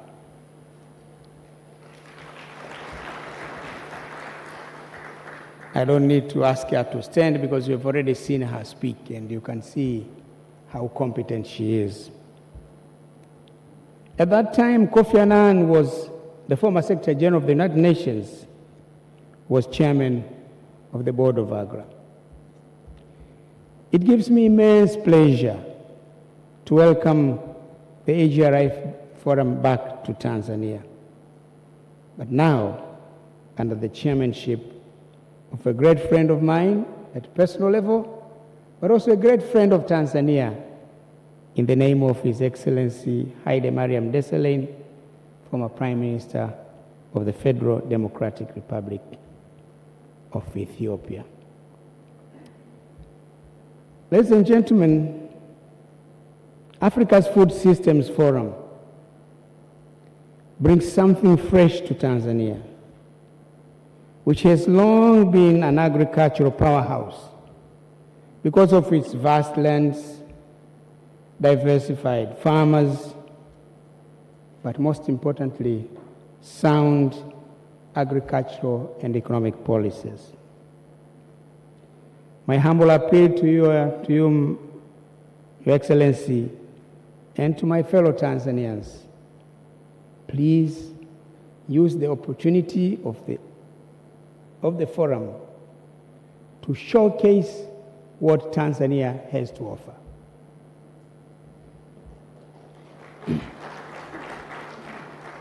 When speaking, Minister Bashe spoke.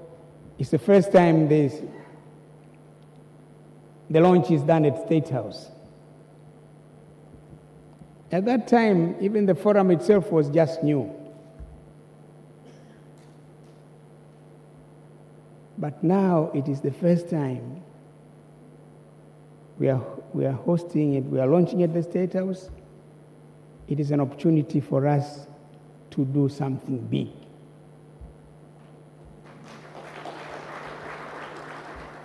Let those who come to the AGRF under the new name go back home with fond memories. Go back home with a message that nothing compares to what has happened in Tanzania in September. I know we can do that. As previously described, this country is an agricultural hotbed, and I'm genuinely convinced that Africa's food security solutions will emerge from actions by countries, and Tanzania can play a very pivotal role in this regard. Your Excellency President, Dr. Samia Suluhu Hassan,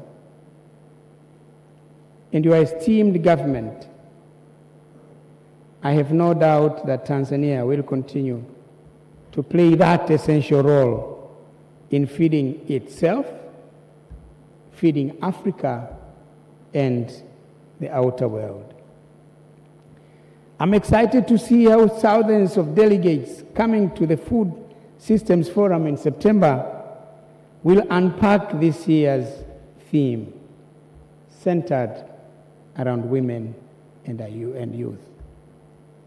And I know these two are very close to your heart. And I was not part of the thinking, but I'm sure you had a lot of influence in this forum having this kind of a theme.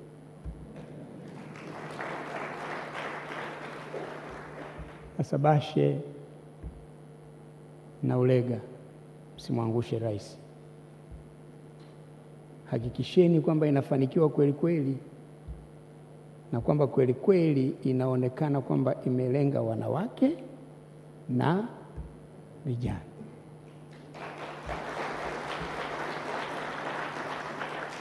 Sorry, I use the other frequency just to communicate properly the message to these two young men, that they should never let down the president. They should make sure that this thing is organized so well, and people should come out of here believing, seeing it, that indeed it has been centered on women and centered on the young people, who happen to be 63% of the Tanzanian population. Your Excellency, last month I was appointed chairman of the Africa Food Prize Committee. It's a conspiracy of Haile Mariam, Agnes.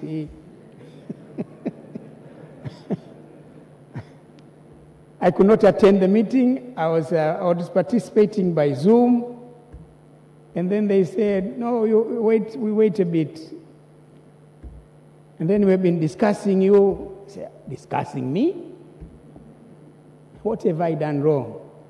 It's a very serious problem. What is it?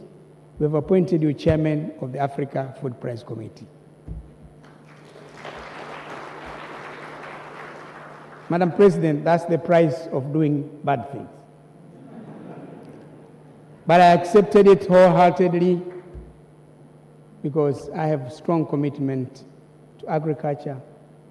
I have strong commitment to making sure that the people of Tanzania feed themselves, but also the people of this continent also feed themselves, but also feed the world.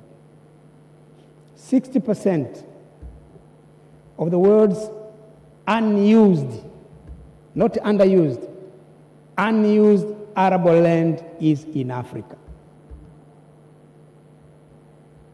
So we in Africa have the capacity of feeding this world, when in 2050 we'll be 9 billion. We're already 7 billion now. In 2050 we'll be 9 billion. And the biggest challenge then would be, how do we feed this 9 billion? And that responsibility now lies in the hands of Africa, who has 60% of the world's unused arable land. I believe we can rise to the challenge. But in this Africa Food Prize Committee, the prize that the winner gets, if my committee sits down and says, okay, fine, this one is the winner this year, it is $160 $6,000. It's not a small price. $100,000 ukapiga kwa hesabu ya TZS karibu 200 na mabilioni. So it's a lot of money. But it has been done deliberately to promote innovation,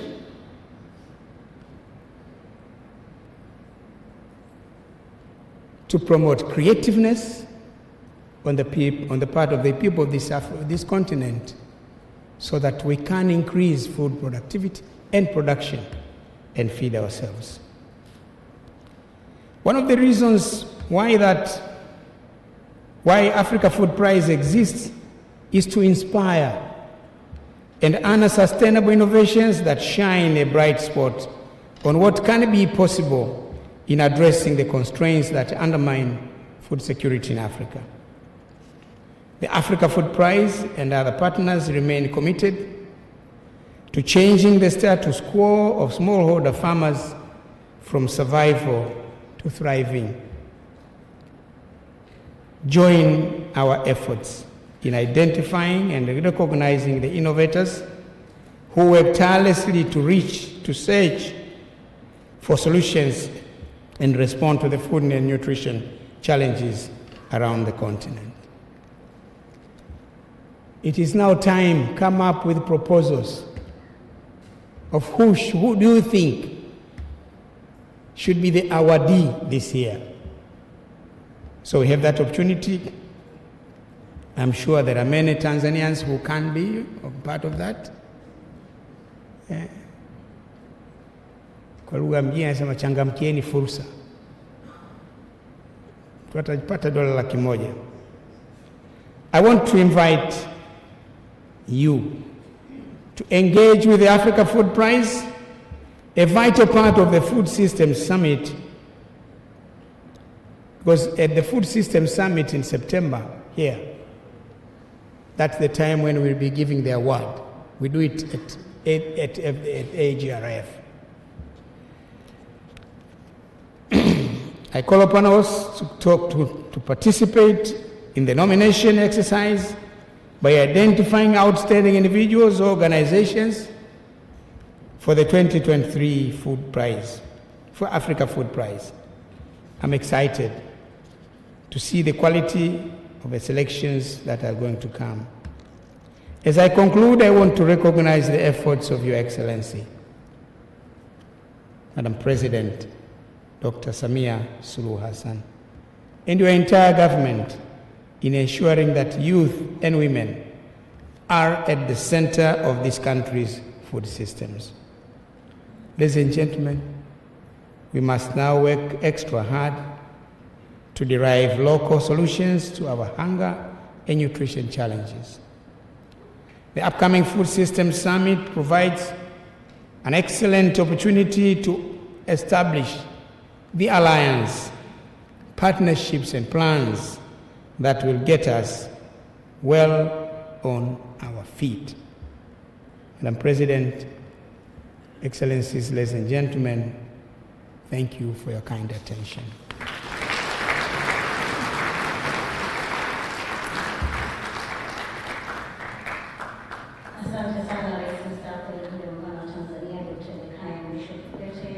Pia ni mwenyekiti wa Africa Food Prize. Sasa napenda kumkaribisha Waziri wa Kilimo, Umwagiliaji, Maliasili na Mifugo wa Zanzibar kwa ajili ya kumkaribisha Rais wa Serikali ya Mapinduzi Zanzibar. Karibu sana Mheshimiwa.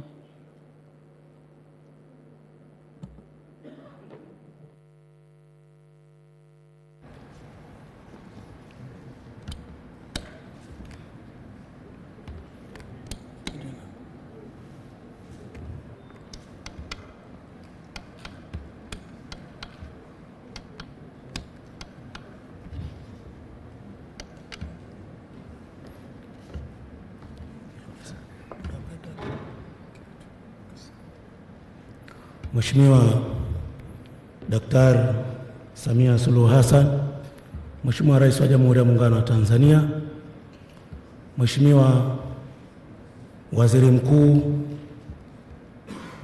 Mheshimiwa Makamu wa Rais wa Jamhuri ya Muungano wa Tanzania Dr. Mpango, Mheshimiwa Rais wa Zanzibar na Mwenyekiti wa Baraza la Mapinduzi Dr. Hussein Ali Mwinyi, Mheshimiwa Makamu wa kwanza wa Rais wa Serikali ya Mapinduzi ya Zanzibar, Mheshimiwa Makamu wa pili, Mheshimiwa Waziri Mkuu, Mheshimiwa Spika, viongozi mbalimbali, Mheshimiwa mawaziri, wageni waalikwa, mabibi na mabwana, assalamu alaikum. Good afternoon. Mheshimiwa Rais wa Jamhuri ya Muungano wa Tanzania, naomba nitumie fursa hii kwanza kukushukuru wewe binafsi, lakini pia kuwashukuru viongozi mbalimbali, Mheshimiwa Rais akiwemo Mheshimiwa Rais wa Zanzibar na Mwenyekiti wa Baraza la Mapinduzi, lakini na sisi kwa kupata nafasi katika wizara yetu, kwa maana Wizara ya Kilimo, Umwagiliaji, Maliasili na Mifugo ya Serikali ya Mapinduzi ya Zanzibar, katika kushiriki katika platform hii ambayo ni muhimu sana katika maendeleo ya uchumi wa nchi ikiwemo Zanzibar. Mheshimiwa, najua jukumu langu ni kumkaribisha Mheshimiwa Rais, lakini naomba uridhie niseme machache kwa ruhusa yako Mheshimiwa. Kwa ujumla, kilimo cha Zanzibar kinachangia kiasi kikubwa, takriban 54%, licha ya udogo wa ardhi tuliokuwa nayo, kimeweza kuwa kinatoa mahitaji ya chakula. Hivyo basi kina mchango mkubwa katika kudhibiti mfumuko wa bei za chakula nchini, na kimsingi kilimo kimechangia takriban 25% kwa pato la taifa. Ukitoka mwaka 2021 kiliweza kuchangia kwa 24.6%. Sasa hivi tumeweza kusogea, tumefikia kwa kiwango hicho. Mheshimiwa, vile vile kwa upande mwingine, sekta ya kilimo ni chanzo cha ajira kwa zaidi ya 70% kwa wanaoishi kwa wakazi wa Zanzibar, imeweza kuchangia katika zaidi ya robo katika uchumi wetu wa Zanzibar. Mheshimiwa Rais, mimi nataka nikuhakikishie kwa niaba ya Wizara ya Kilimo kwamba Wizara ya Kilimo inaendelea kufanya jitihada mbalimbali za kuona kwamba na sisi tunaendelea kuzalisha kwa kiwango na kwa jitihada kubwa ili kuendana na kukabiliana na mfuko wa bei na kukabiliana na utegemezi wa kuagiza bidhaa za nje. Mheshimiwa, nataka nikuhakikishie kwamba Mheshimiwa Rais wa Zanzibar na Mwenyekiti wa Baraza la Mapinduzi ametambua jitihada za wadau wa shirika wa maendeleo, na milango inaendelea kufunguliwa. Na sasa hivi niseme tu kwamba tunatumia fursa hii pia kuwashukuru wale wote mashirika wadau ama washirika wa maendeleo kuja kwetu za kuja Zanzibar na kuendelea kuunga mkono jitihada za Serikali ya Mapinduzi ya Zanzibar katika kuchangia kwa jitihada mbalimbali kuona kwamba ufanisi unaendelea kupatikana. Kwa hiyo Mheshimiwa, ni mwaka wangu mmoja tokea kupata heshima hii Mheshimiwa Rais ambao amenipatia, lakini nataka niahidi na nikuhakikishie kwamba Zanzibar nayo iko mstari wa mbele katika kuona kwamba jitihada za kilimo kwa sekta zote zilizomo ndani ya Wizara ya Kilimo zinaendelea kufanya vizuri na kuweza kutoa mchango kwa pato la nchi, ikiwemo misitu, kilimo, umwagiliaji pamoja na mifugo.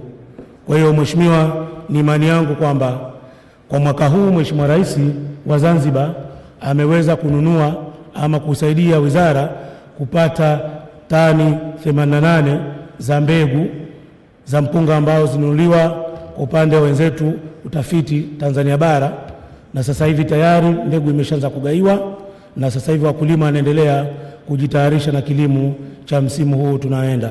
Jitihada nyingine za upatikanaji wa pembejeo ikiwemo mbolea, tumekuwa na ushirikiano mzuri na Mheshimiwa Waziri wa Kilimo Mheshimiwa Bashe, nacho tunaamini kwamba kwa ile ruzuku ambayo unaendelea kuitoa kwa upande wa Tanzania bara, Mheshimiwa Rais, ni imani yangu kwamba na sisi fursa hiyo tutaitumia kwa upande wa Zanzibar, na tumeshafikia hatua nzuri na Mheshimiwa Waziri. Kwa hiyo Mheshimiwa, naomba nikuhakikishie kwamba kwa Zanzibar tunao mashirikiano mazuri na wenzetu, tunaendelea kuzungumza, kujadiliana yale ambayo si ya muungano, katika kuona kwamba tunamsaidia Mheshimiwa Rais katika kuona kwamba sekta ya kilimo kwa ujumla wake tunaenda kufanya vizuri. Na kwa mwaka huu yale miundombinu ya umwagiliaji ambayo ilijengwa kwa muda mrefu, tayari kwa mwaka huu tumeshaweza kugawanya ploti ambazo wakulima wetu wataanza kulima katika maeneo ya Cheju na maeneo mengine ya Zanzibar. Hizo ni miongoni mwa jitihada chache ambazo nimeweza kuzizungumza hapa mbele yako, ambazo Mheshimiwa Rais ameweza kuzifanya kwa upande wa Serikali ya Mapinduzi ya Zanzibar.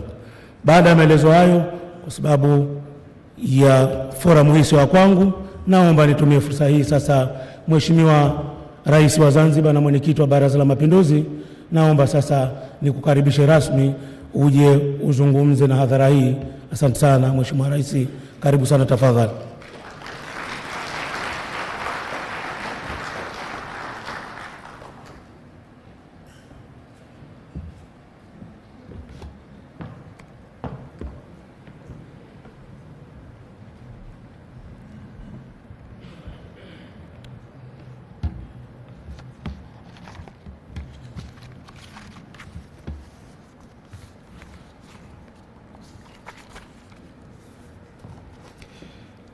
Mheshimiwa Dr. Samia Suluhu Hassan, Rais wa Jamhuri ya Muungano wa Tanzania, Mheshimiwa Philip Mpango, Makamu wa Rais wa Jamhuri ya Muungano, Mheshimiwa Kassim Majaliwa, Waziri Mkuu, Mheshimiwa Othman Masoud Othman, Makamu wa Kwanza wa Rais wa Zanzibar, Mheshimiwa Hemed Suleiman Abdallah, Makamu wa Pili wa Rais wa Zanzibar, Mheshimiwa Dr. Tulia Ackson, Spika wa Bunge la Jamhuri ya Muungano wa Tanzania, Mheshimiwa Dr. Jakaya Mrisho Kikwete, Rais mstaafu wa Tanzania, Mheshimiwa Hailemariam Desalegn, Waziri Mkuu mstaafu wa Ethiopia na mwenyekiti wa bodi ya AGRA, Mheshimiwa Dr. Agnes Kalibata, Rais wa AGRA, Waheshimiwa mawaziri mliopo, waheshimiwa mabalozi na wakuu wa mashirika ya kimataifa mliopo,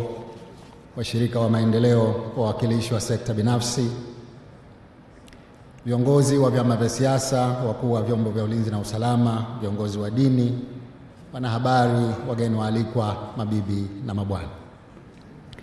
Mheshimiwa Rais, awali ya yote naomba nianze kwa kumshukuru Mwenyezi Mungu mwingi wa rehema kwa kutujalia uhai na kutuwezesha kuhudhuria kwenye hafla hii ya uzinduzi wa Jukwaa la Mifumo ya Chakula Afrika kwa mwaka wa 2023, yani Africa Food Systems Forum 2023.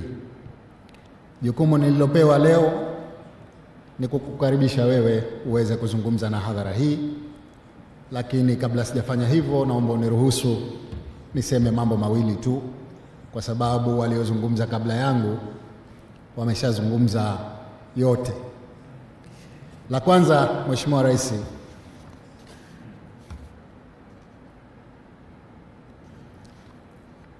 ni shukrani. Napenda nitoe shukrani zangu za dhati kwako kwa mafanikio ambayo nchi yetu inaendelea kuyapata chini ya uongozi wako.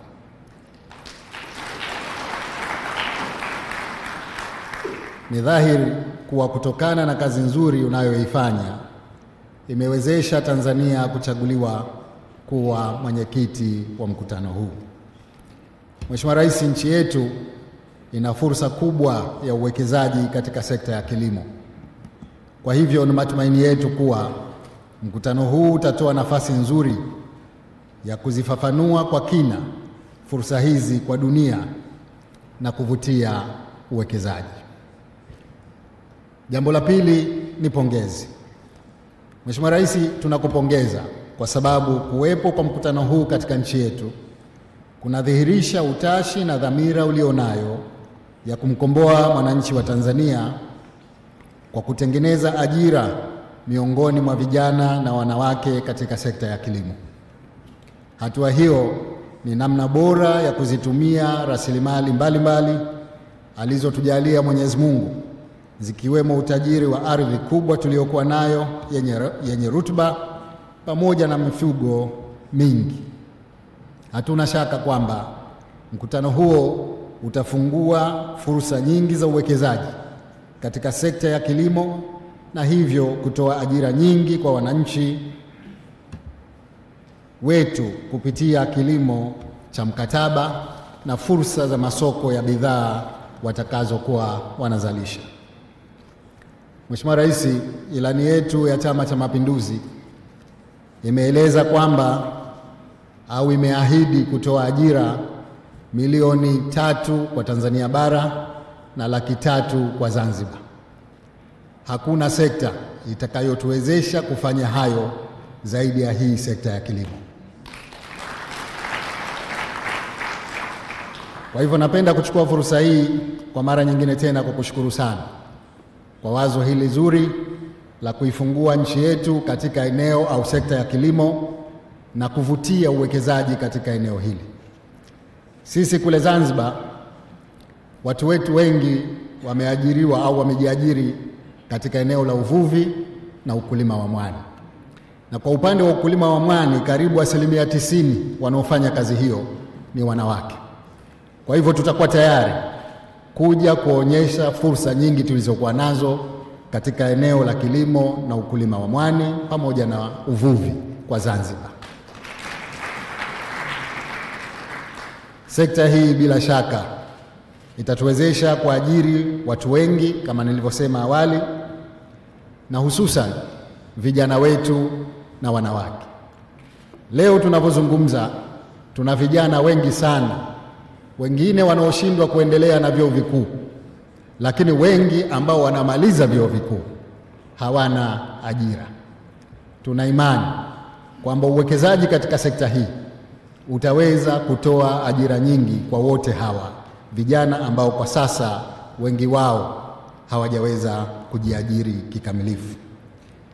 Mheshimiwa Rais, nimalizie kwa mara nyingine tena kutoa shukrani zangu kwa kualikwa katika mkutano huu muhimu, na sisi kama Zanzibar tutajipanga kama nilivyosema kuja kuonyesha fursa nyingi tulizokuwa nazo, ikiwemo kwa kisiwa cha Unguja peke yake kuwa na hoteli zaidi ya 600 ambazo bado hatujaweza kuzitosheleza kwa mahitaji yao ya bidhaa za kilimo na ufugaji kutoka ndani. Hii ni fursa nzuri ya kutuwezesha kufika huko. Baada ya maneno haya machache, sasa kwa heshima na taadhima, naomba nikukaribishe uje uzungumze na hadhara hii. Asanteni sana kwa kusikiliza.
Lakini pia nitambue uwepo wa kakangu Mheshimiwa Mizengo Kayanza Pinda, Waziri Mkuu mstaafu, mtoto wa mkulima, ambaye tutampa jukumu kwenye mambo haya. Lakini pia Mheshimiwa Mariam Desalegn, mwenyekiti wa bodi ya Agra na Waziri Mkuu mstaafu wa Ethiopia, dada yangu Dr. Agnes Kalibata, Rais wa AGRA. Nitambue pia waliokuwa nasi kwa kutufuatilia kwa mitandao, Mheshimiwa Alvaro Lario, Rais wa IFAD, lakini pia kaka yetu Masiwia, mwenyekiti au rais wa Econet. Waheshimiwa mawaziri, manaibu mawaziri, makatibu wakuu na viongozi wote wa serikali mliopo nasi, waheshimiwa wabunge wa kamati na wabunge wa mkoa huu, makatibu wakuu viongozi, Dr. Kusiluka na ndugu yetu Zeina, wakuu wa vyombo vya ulinzi na usalama mlioko hapa, lakini kwenye makatibu wakuu ametambulishwa ndugu yetu Olivia Kamara, katibu mkuu kutoka Rwanda, lakini pia wenyeji wetu mkoa wa Dar es Salaam, mkuu wa mkoa na timu yako, tunawashukuru kwa kuturuhusu kufanya shughuli kwenye mkoa wenu. Waheshimiwa mabalozi, washirika wa maendeleo kutoka taasisi mbalimbali na sekta binafsi, washirika wa AGRA na washiriki wote mliopo na mnaofuatilia kwa njia ya mtandao, viongozi wetu wa dini, nimewaona baadhi yao wako hapa, viongozi wa dini, ndugu wanahabari na uturushia matangazo haya, mabibi na mabwana, Jamhuri ya Muungano wa Tanzania. Waheshimiwa, mniruhusu nami niongeze sauti yangu kwenye kumshukuru Mungu kwa kutuwezesha kujumuika hapa katika hafla hii adhimu ya siku hii tuliojipangia ya uzinduzi wa Jukwaa la Mifumo ya Chakula barani Afrika kwa mwaka 2023, African Food System Forum kwa mwaka huu 2023. Ndugu zangu, kabla sikuendelea, tarehe kama hii mwaka juzi 2021 tulipoteza mpendwa wetu Rais marehemu Dr. John Pombe Magufuli, na naomba bila kusimama hapo tulipo tupate dakika moja kila mtu amwombee kwa imani yake.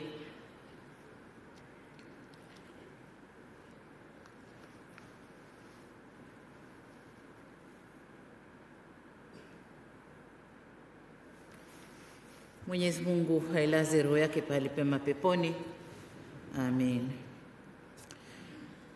Ndugu zangu, kwa niaba ya serikali na wananchi wa Jamhuri ya Muungano wa Tanzania, napenda kushukuru kwa dhati uongozi wa Jukwaa la Mapinduzi ya Kijani barani Afrika, the African Green Revolution Forum AGRA, kwa kuipa Tanzania heshima ya kuwa mwenyeji wa Jukwaa la Mfumo wa Chakula katika bara la Afrika kwa mwaka huu 2023. Nilikuwa na mazungumzo ya muda mrefu na Mheshimiwa Desalen, lakini pia Agnes, na wakati ule tunaanza mazungumzo sikudhani kama kweli Tanzania tunaweza leo kuwa hapa kuzindua baraza lile kuja kufanyika hapa mwaka huu. Nilikuwa naangalia kama haitawezekana, kama inawezekana. Tumekwenda na hii safari, lakini tulipofika hapa meona kabisa inawezekana, na nawashukuru sana kwa kunitia moyo na kuniambia unaweza, beba hiyo challenge na itawezekana. Kwa nashukuru sana. Lakini nimshukuru sana Mrisho Mpoto kwa message yake aliyotoa. Nataka nimwambie ninamfahamu vyema. Alivyosema tutume tukaseme huko, basi nadhani waziri utafanya mazungumzo naye ili umpe kazi ya kumtuma kwenda kusemea huko kuhusu kilimo na vijana. Lakini niseme hakika hii ni ishara ya imani kwa kukubalika kwa mageuzi mbalimbali tunayoendelea kutekeleza hasa katika sekta ya kilimo. Wenyeji wa mkutano huu una umuhimu kwa taifa letu ambapo zaidi ya 25% ya uchumi wetu unategemea sana sekta ya kilimo.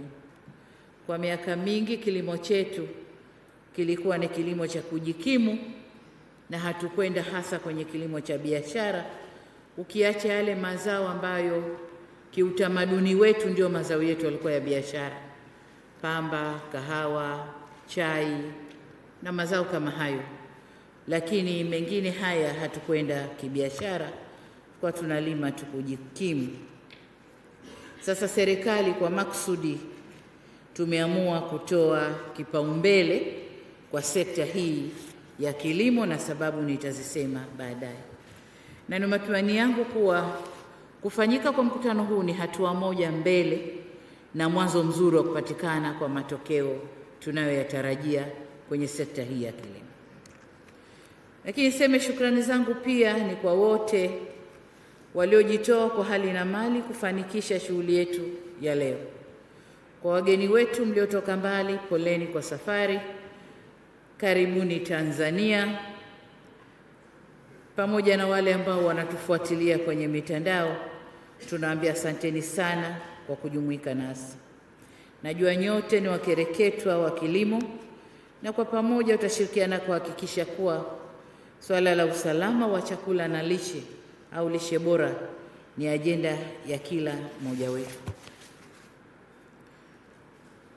Tumesikia hapa historia nzuri ya au maana na kazi zao AGRF na AGRA ambayo sitaki kuirudia, lakini tumemsikia pia Rais mstaafu Dr. Jakaya Kikwete akituambia kwamba Tanzania ilishawahi kufanya mkutano wa AGRF mwaka 2012, na mkutano ule kwa kiasi ulichangia maendeleo ya kilimo tulionayo leo. Kwa niseme sasa, kwa Tanzania kuwa tena mwenyeji wa jukwaa hili ni hatua nyingine ya kuitangaza dunia kwamba au kuitangazia dunia kwamba nchi yetu ina lengo la kuwa ghala la chakula kwa Afrika. Hivyo tumeanza kuwekeza kibajeti na kimkakati katika maeneo ya msingi, ikiwemo kuongeza tija katika uzalishaji kwa kuhakikisha wakulima wanatumia mbegu bora na wanapata mbolea na viuatilifu kwa wakati, kuhakikisha vijana wanakuwa ni kipaumbele katika uwekezaji na mageuzi ya kilimo nchini kupitia program tulioibuni inayoitwa Building a Better Tomorrow au BBT, kuwekeza kwenye utafiti na kufungua masoko mapya ya kimataifa ya mazao, kujenga miundombinu ya umwagiliaji inayozingatia mabadiliko ya tabia nchi, kuweka mazingira jumuishi ya sekta binafsi kushiriki katika mnyororo wa thamani katika kilimo na kupunguza upotevu wa mazao baada ya kuvunwa, hasa mazao ya mboga mboga na matunda. Ndugu zangu, kupitia jukwaa hili wazalishaji, wawekezaji, watu mashuhuri duniani na wafanyabiashara zaidi ya 3,000 watapata wasaa wa kujadiliana namna ya kuendeleza sekta ya kilimo, kutangaza utalii, biashara na fursa za uwekezaji zilizopo nchini. Hatua hii itachangia kuongezeka kwa uwekezaji katika sekta ya kilimo nchini, kukuza utalii, kuimarika kwa masoko na teknolojia kwa faida ya Tanzania, Afrika na dunia kwa ujumla. Tanzania ina historia ndefu kuhusu mapinduzi ya kilimo, na wakati wote tulikuwa tunajua kwamba kilimo ndio sekta muhimu kwa uchumi wa nchi yetu. Kwa hiyo mapinduzi ya kilimo yamekuwa yakitokea awamu moja kwenda nyingine, na yamechangia kampeni mbalimbali hapa Tanzania, ikiwemo kilimo cha kufa na kupona, lakini tuliingia pia kwenye kampeni ya kilimo kwanza, na sasa kilimo ni biashara. Mikakati hii yote ya tangu Tanzania ipate uhuru imeweka misingi imara katika uzalishaji kwenye sekta ya kilimo, ambayo sasa imeifanya nchi yetu kuweza kujitegemea kwa chakula. Nchi yetu Tanzania inajitegemea kwa chakula, ukiacha mazao machache ambayo tunaagiza. Mafanikio yengi yamepatikana, ikiwemo uanzishaji wa taasisi za utafiti, Chuo Kikuu cha Kilimo Sokoine, uanzishaji wa taasisi na bodi simamizi na mazao na mbegu, uanzishaji wa korido ya kilimo ya kusini mwa Tanzania, na mtazamo wetu ni kuanzisha corridors nyingine za kilimo katika maeneo mengine ya Tanzania, pamoja na kujenga mazingira wezeshi ya sekta binafsi katika mnyororo wa thamani. Lakini kwa sababu tuko na Dr. Jakaya Kikwete, nimshukuru sana kwamba wakati wake kazi ya kukuza kilimo na ilifanywa vizuri, lakini ameendelea kuifanyia kazi sekta hiyo Afrika na duniani, na leo kuwa mwenyekiti wa World Food Prize, jukwaa hilo la dunia. Hongera sana mheshimiwa, tunakushukuru sana. Ndugu zangu, serikali imejikita kuhakikisha nchi inajitosheleza kwenye mazao mengine machache ambayo bado tunaagiza kutoka nje. Mazao ambayo tunaagiza kutoka nje, tunaagiza ngano, mafuta ya kula, sukari na sukari, pamoja na kutatua changamoto ya kuwepo na tija ndogo katika kilimo na kuhakikisha mkulima ananufaika moja kwa moja.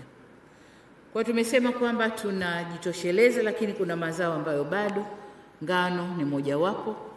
Lakini nataka niseme kwamba tuna mpango kamili wa kuhakikisha tunafufua mashamba yote ya ngano na yanalimwa kisasa.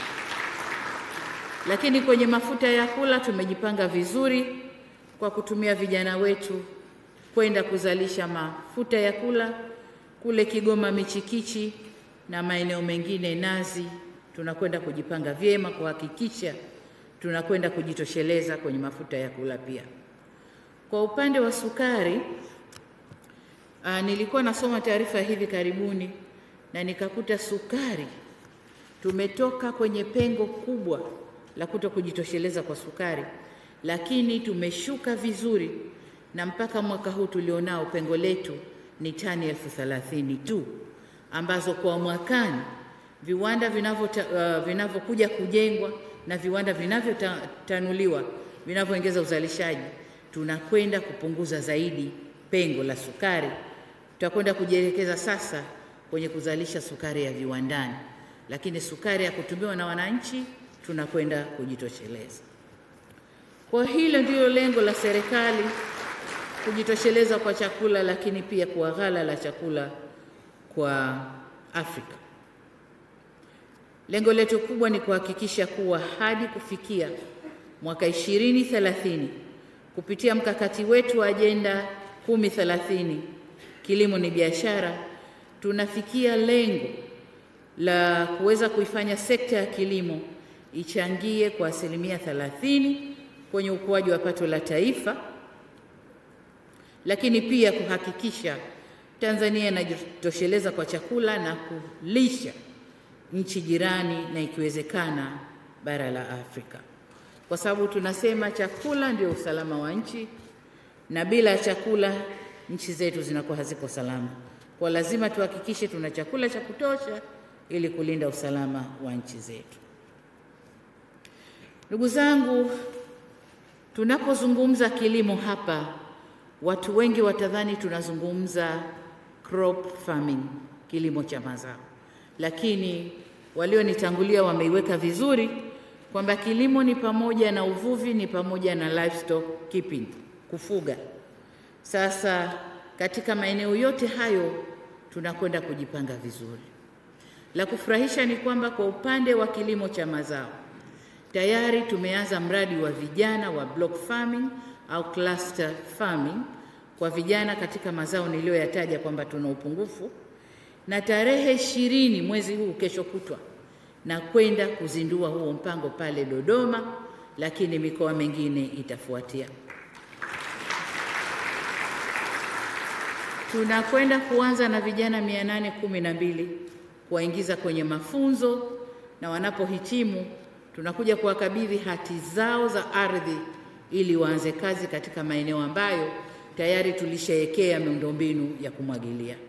Kwa hiyo tunakwenda kuanza kwa kishindo, na hapa niseme pia kwamba Waziri wa Uvuvi, ningependa nawe wakati Septemba jukwaa lile la food system linakuja kufanya hapa, tunapoonesha kwenye skrini hizo maendeleo tulionayo, upande wako tuone mashamba ya mifugo unanenepesha na vizimba vya uvuvi vya samaki.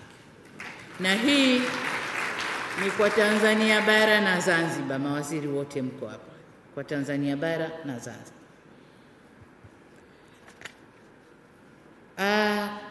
Katika subsekta za kilimo kuna sekta muhimu ambayo huwa hatuiangalii sana, na hii ni sekta ya mazingira na mabadiliko ya tabia nchi. Lazima tuitupie jicho ipasavyo, lazima tuifanyie kazi ipasavyo. Tumezoea kutegemea misaada ndio tufanyie kazi mazingira yetu, lakini kama misaada haiji, lazima tujifunge huku ndani na tuwe na mpango kabambe. Tunakwenda kuyafanyia kazi vipi mazingira yetu, kuwashirikisha wananchi wetu ili kilimo chetu kiende kama tunavyokikusudia. Kwa hiyo niombe sana sekta hizo zitupiwe jicho sana. Nilikuwa naangalia takwimu za mahitaji ya chakula angalau kwa Afrika, na nilikuwa nasoma nikaona kwamba baada ya janga la uviko 19 au COVID-19, shocks za kiusalama za dunia zilizopo sasa pamoja na mabadiliko ya tabia nchi yamefanya dunia kuwa na uhaba mkubwa wa chakula. Nilikuwa naangalia nikaona kwamba ndani ya Afrika ukiweka watu 5 hapa, mmoja anakosa chakula kabisa, mmoja anapata mlo mmoja, mwingine ana uwezo wa kupata miwili, na mmoja tu ndo ana uwezo wa kupata milo 3 kwa siku. Lakini mmoja katika 5 hana chakula kabisa. Takwimu hii sio nzuri ukichukulia idadi yetu Afrika 278 milioni. Na hii ni kwa mujibu wa takwimu za Umoja wa Mataifa, FAO, lakini na wadau wengine wa sekta ya kilimo. Lakini hawakuishia hapo, wakasema wanategemea. Mategemeo ni kwamba hali inaweza kuwa mbaya zaidi kuliko ilivyo sasa hivi. Lakini nikaangalia kwa upande wetu Afrika Mashariki, tunaambiwa food insecurity, kutokuwa na usalama wa chakula, iko kwa 60% tukilinganishwa na wenzetu Afrika Magharibi ambao ni 40%. Kwa hiyo ndani ya Afrika Mashariki tuna kazi kubwa ya kufanya kuhakikisha tunazalisha vya kutosha. Lakini jengine ambalo limenishtua zaidi, wamesema hii mbali ya fakta hizo nilizozisema, lakini kumekuwa na kutokuwa na misimu ya mvua kwa miaka 4 zaidi, hasa kwenye maeneo ya Ethiopia, Kenya na Somalia. Misimu 4 kwa kufuatana hakuna mvua. Sasa tukiangalia hali zote hizo, sisi Tanzania lazima tumshukuru Mungu. Tumshukuru Mungu kwamba mvua tunaziona, ardhi nzuri tunayo, vijana wapo. Kilichokosekana ni fedha ya kuendesha mipango na mipango mizuri, labda kuwaweka vijana kwenye field ambayo sasa tumepania kwenda kuifanya.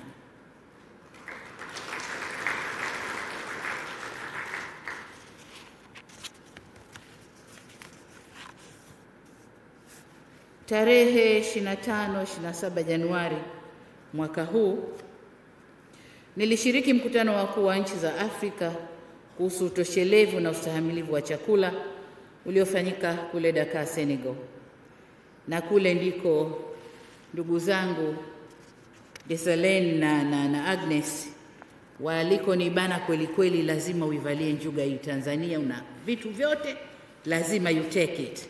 Nami nikapiga kifua, nimekubali nitachukua.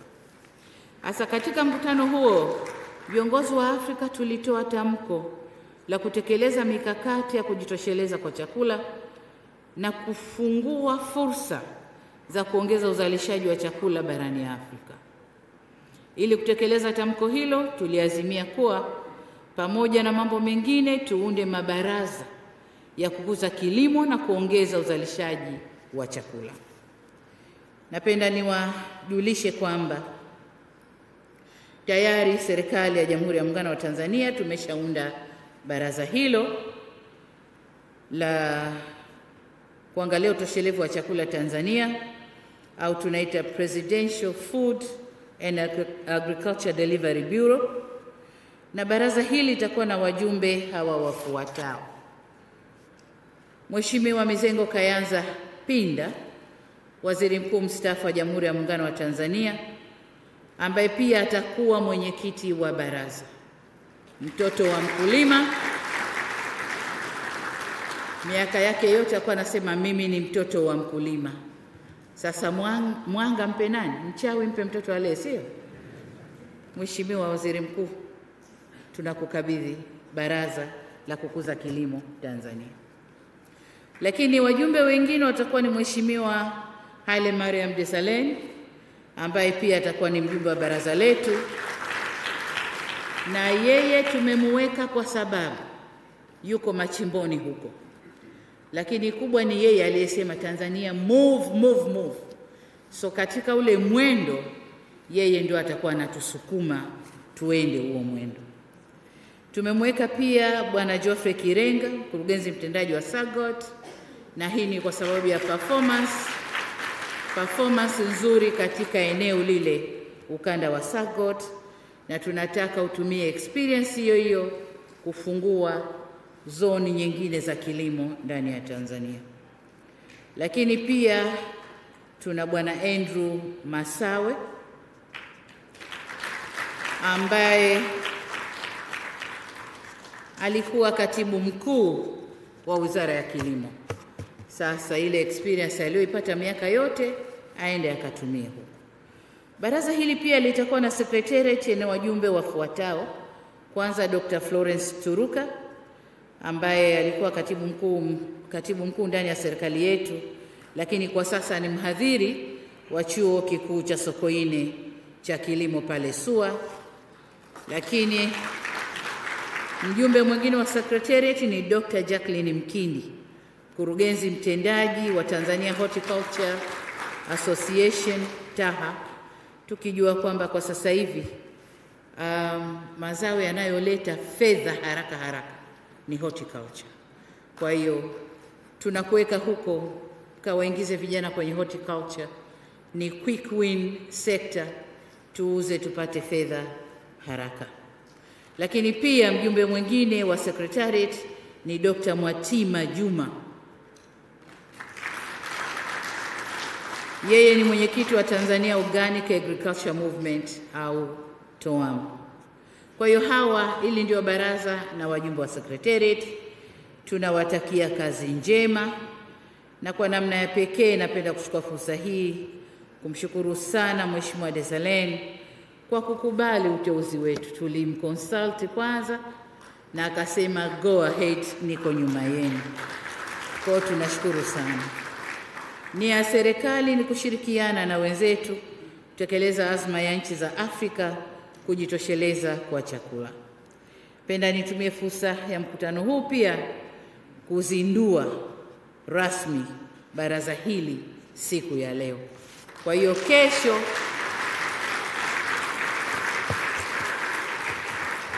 kwa mkitoka hapa mbaneni waziri wa kilimo waoneshe ofisi yenu wapi, na kesho muanze kazi. Mmeshazinduliwa. Sasa ni matumaini yangu kwamba kwa kuzingatia uzoefu mlionao nyote wajumbe wa baraza, lakini pia secretariat, mtakwenda kukuza sekta hii, na kwamba Rais amepata washauri proper wa kunishauri kwenye sekta hii. Kwa ujumla, baraza hili litakuwa na majukumu yafuatayo: kufanya tathmini ya mikakati yetu tuliyojiwekea ya kuinua sekta ya kilimo na kushauri njia bora ya kuitekeleza. 2, kushauri njia na mbinu bora za kuibua na kuendeleza ubunifu wa ndani katika eneo la upatikanaji wa chakula nchini.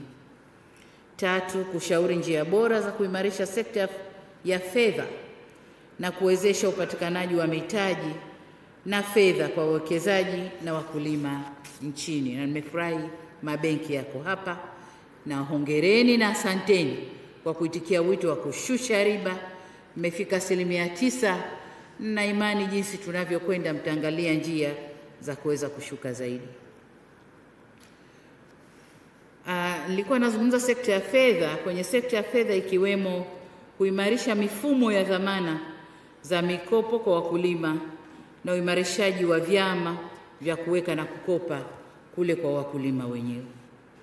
Lakini jengine ni kushauri kuhusu njia na mifumo bora ya kuimarisha ushirikiano wa sekta binafsi na serikali katika uwekezaji kwenye sekta ya kilimo. Jana nilikuwa Afrika ya Kusini. Katika mazungumzo yetu kwenye baraza lile la biashara baina ya Tanzania na Afrika Kusini, tukaona kwamba Afrika ya Kusini wanaagiza kiwango kikubwa cha mchele kutoka Vietnam.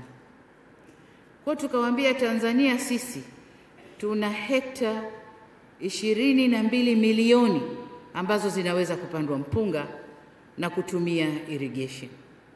Tukawaomba wafanya biashara wa kule wanaojishughulisha na kilimo waje kwa pamoja tuzidevelop hekta 22 milioni.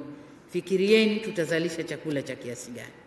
Kitalisha Tanzania, kitalisha Afrika Kusini, na tunaweza tukauza maeneo mengine. Huku ndiko tunakotaka kuelekea. Sasa najua kuna changamoto za mipangilio ya ardhi, mipango ya matumizi ya ardhi. Yote hayo tutafanyia kazi, kamati mpo mtaangalia, lakini lengo ni kwenda mbele kukuza kilimo utoshelevu wa chakula nchini, lakini pia barani Afrika.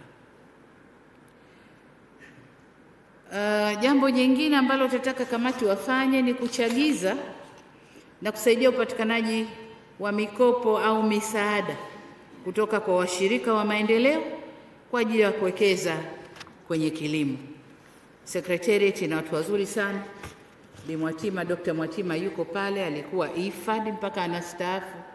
Atajua vya kupenya kwa IFAD wenziwe huko, lakini tupate funds za kuja kuboresha kilimo Tanzania.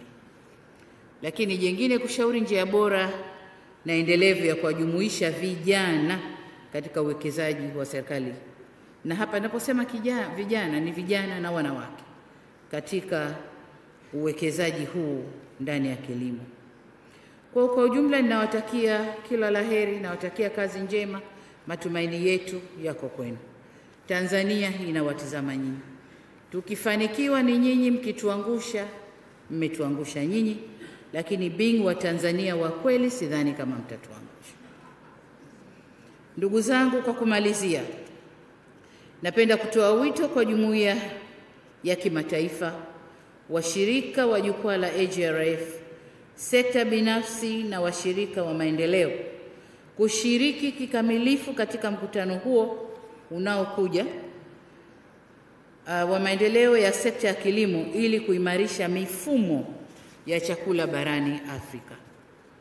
Kwa maelezo haya mafupi, sasa nichukue nafasi hii kutangaza rasmi kwamba Jukwaa la Mifumo ya Chakula Afrika, African Food System Forum 2023 litafanyika kuanzia tarehe 5 hadi tarehe 8 Septemba inshallah mwaka huu 2023. Tumuombe Mungu atufikishe salama katika ukumbi wa kimataifa wa mikutano hapa Dar es Salaam pale Julius Nyerere Conference Center. Ndugu zangu, haya yote tuliyoyataja yanataka fedha, na moja kati ya changamoto kwa vijana na wanawake ni mtaji wa kuwekeza kwenye kilimo. Tumejipanga kutoa misaada ya inputs za kilimo, mbolea, viuatilifu, mbegu bora na yale yote mengine yatakayotakiwa. Kwa maana hiyo tumeunda mfuko unaitwa AGTIF, Agricultural Trust Fund ya Tanzania, AGTIF. Mfuko huu utakwenda kuwa na fedha za kununua yote niliyoyasema kwa ajili ya mashamba ya vijana, lakini na yale mengine yanayotakiwa kwa kukuza kilimo Tanzania. Hivyo niwaombe mashirika ya kimataifa, sekta binafsi, wafanya biashara na wote ambao watakuwa kwenye hali nzuri watushike mkono, watuchangie kwenye mfuko huu, na nimeambiwa kazi hii itafanyika baadaye hapo kidogo. Niwaombe sana tuchangieni mfuko huu ili tukuze kilimo Tanzania. Hii ni mara yangu ya pili kusimama kama rais kuomba kuchangiwa kwenye mfuko ili twende tukafanye kitu. Mara ya kwanza nadhani ilikuwa mwaka juzi 2021 nilisimama na kuomba wafanyabiashara wanichangie niende nikafanye royal tour nikuze utalii Tanzania. Na furaha kusema ile mission imekuwa very well accomplished. Watalii wanakuja, Tanzania inanufaika.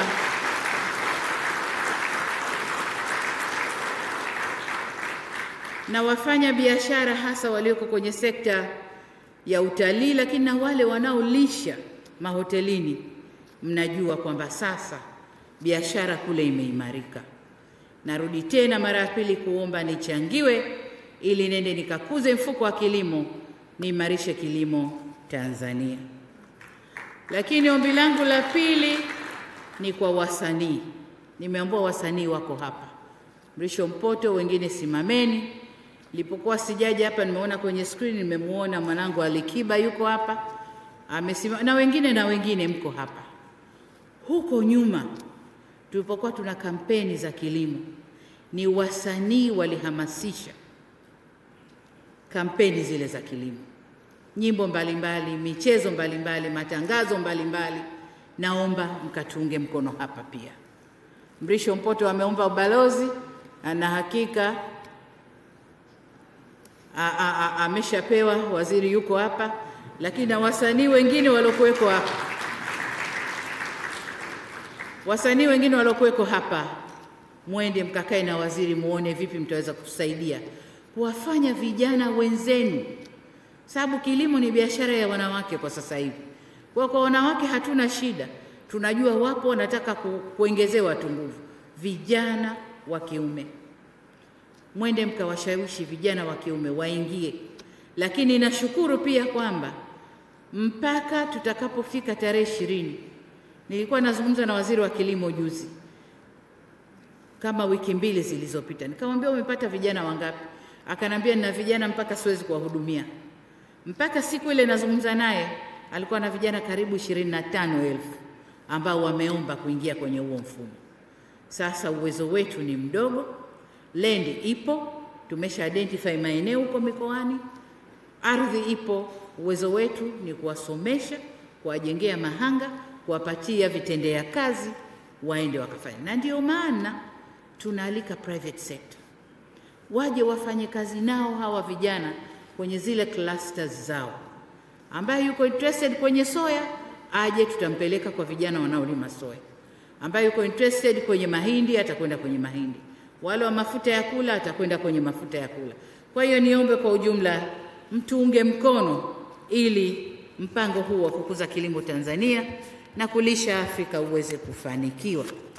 Baada ya kusema hayo, niwashukuru sana kwa kunisikiliza na ni watakie wote baraka za Mwenyezi Mungu, na tuombe Septemba tarehe zile tulizoziweka kwa mkutano wetu uingie salama na tuweze kufanya mkutano ule na dunia ituelewe kwamba Tanzania tupo na tuna nia njema ya kulisha Afrika. Asanteni sana kwa kunisikiliza.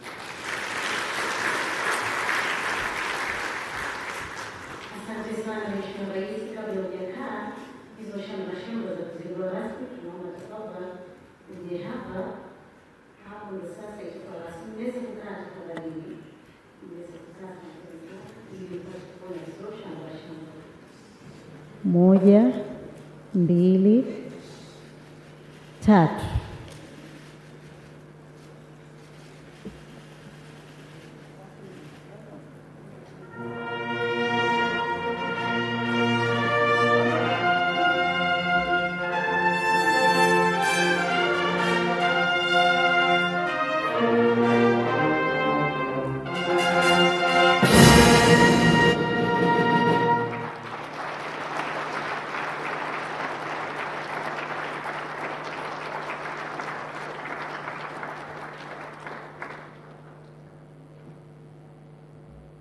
Asanteni sana wageni wote waalikwa, na tumemaliza hatua ya kwanza ya shughuli yetu hii.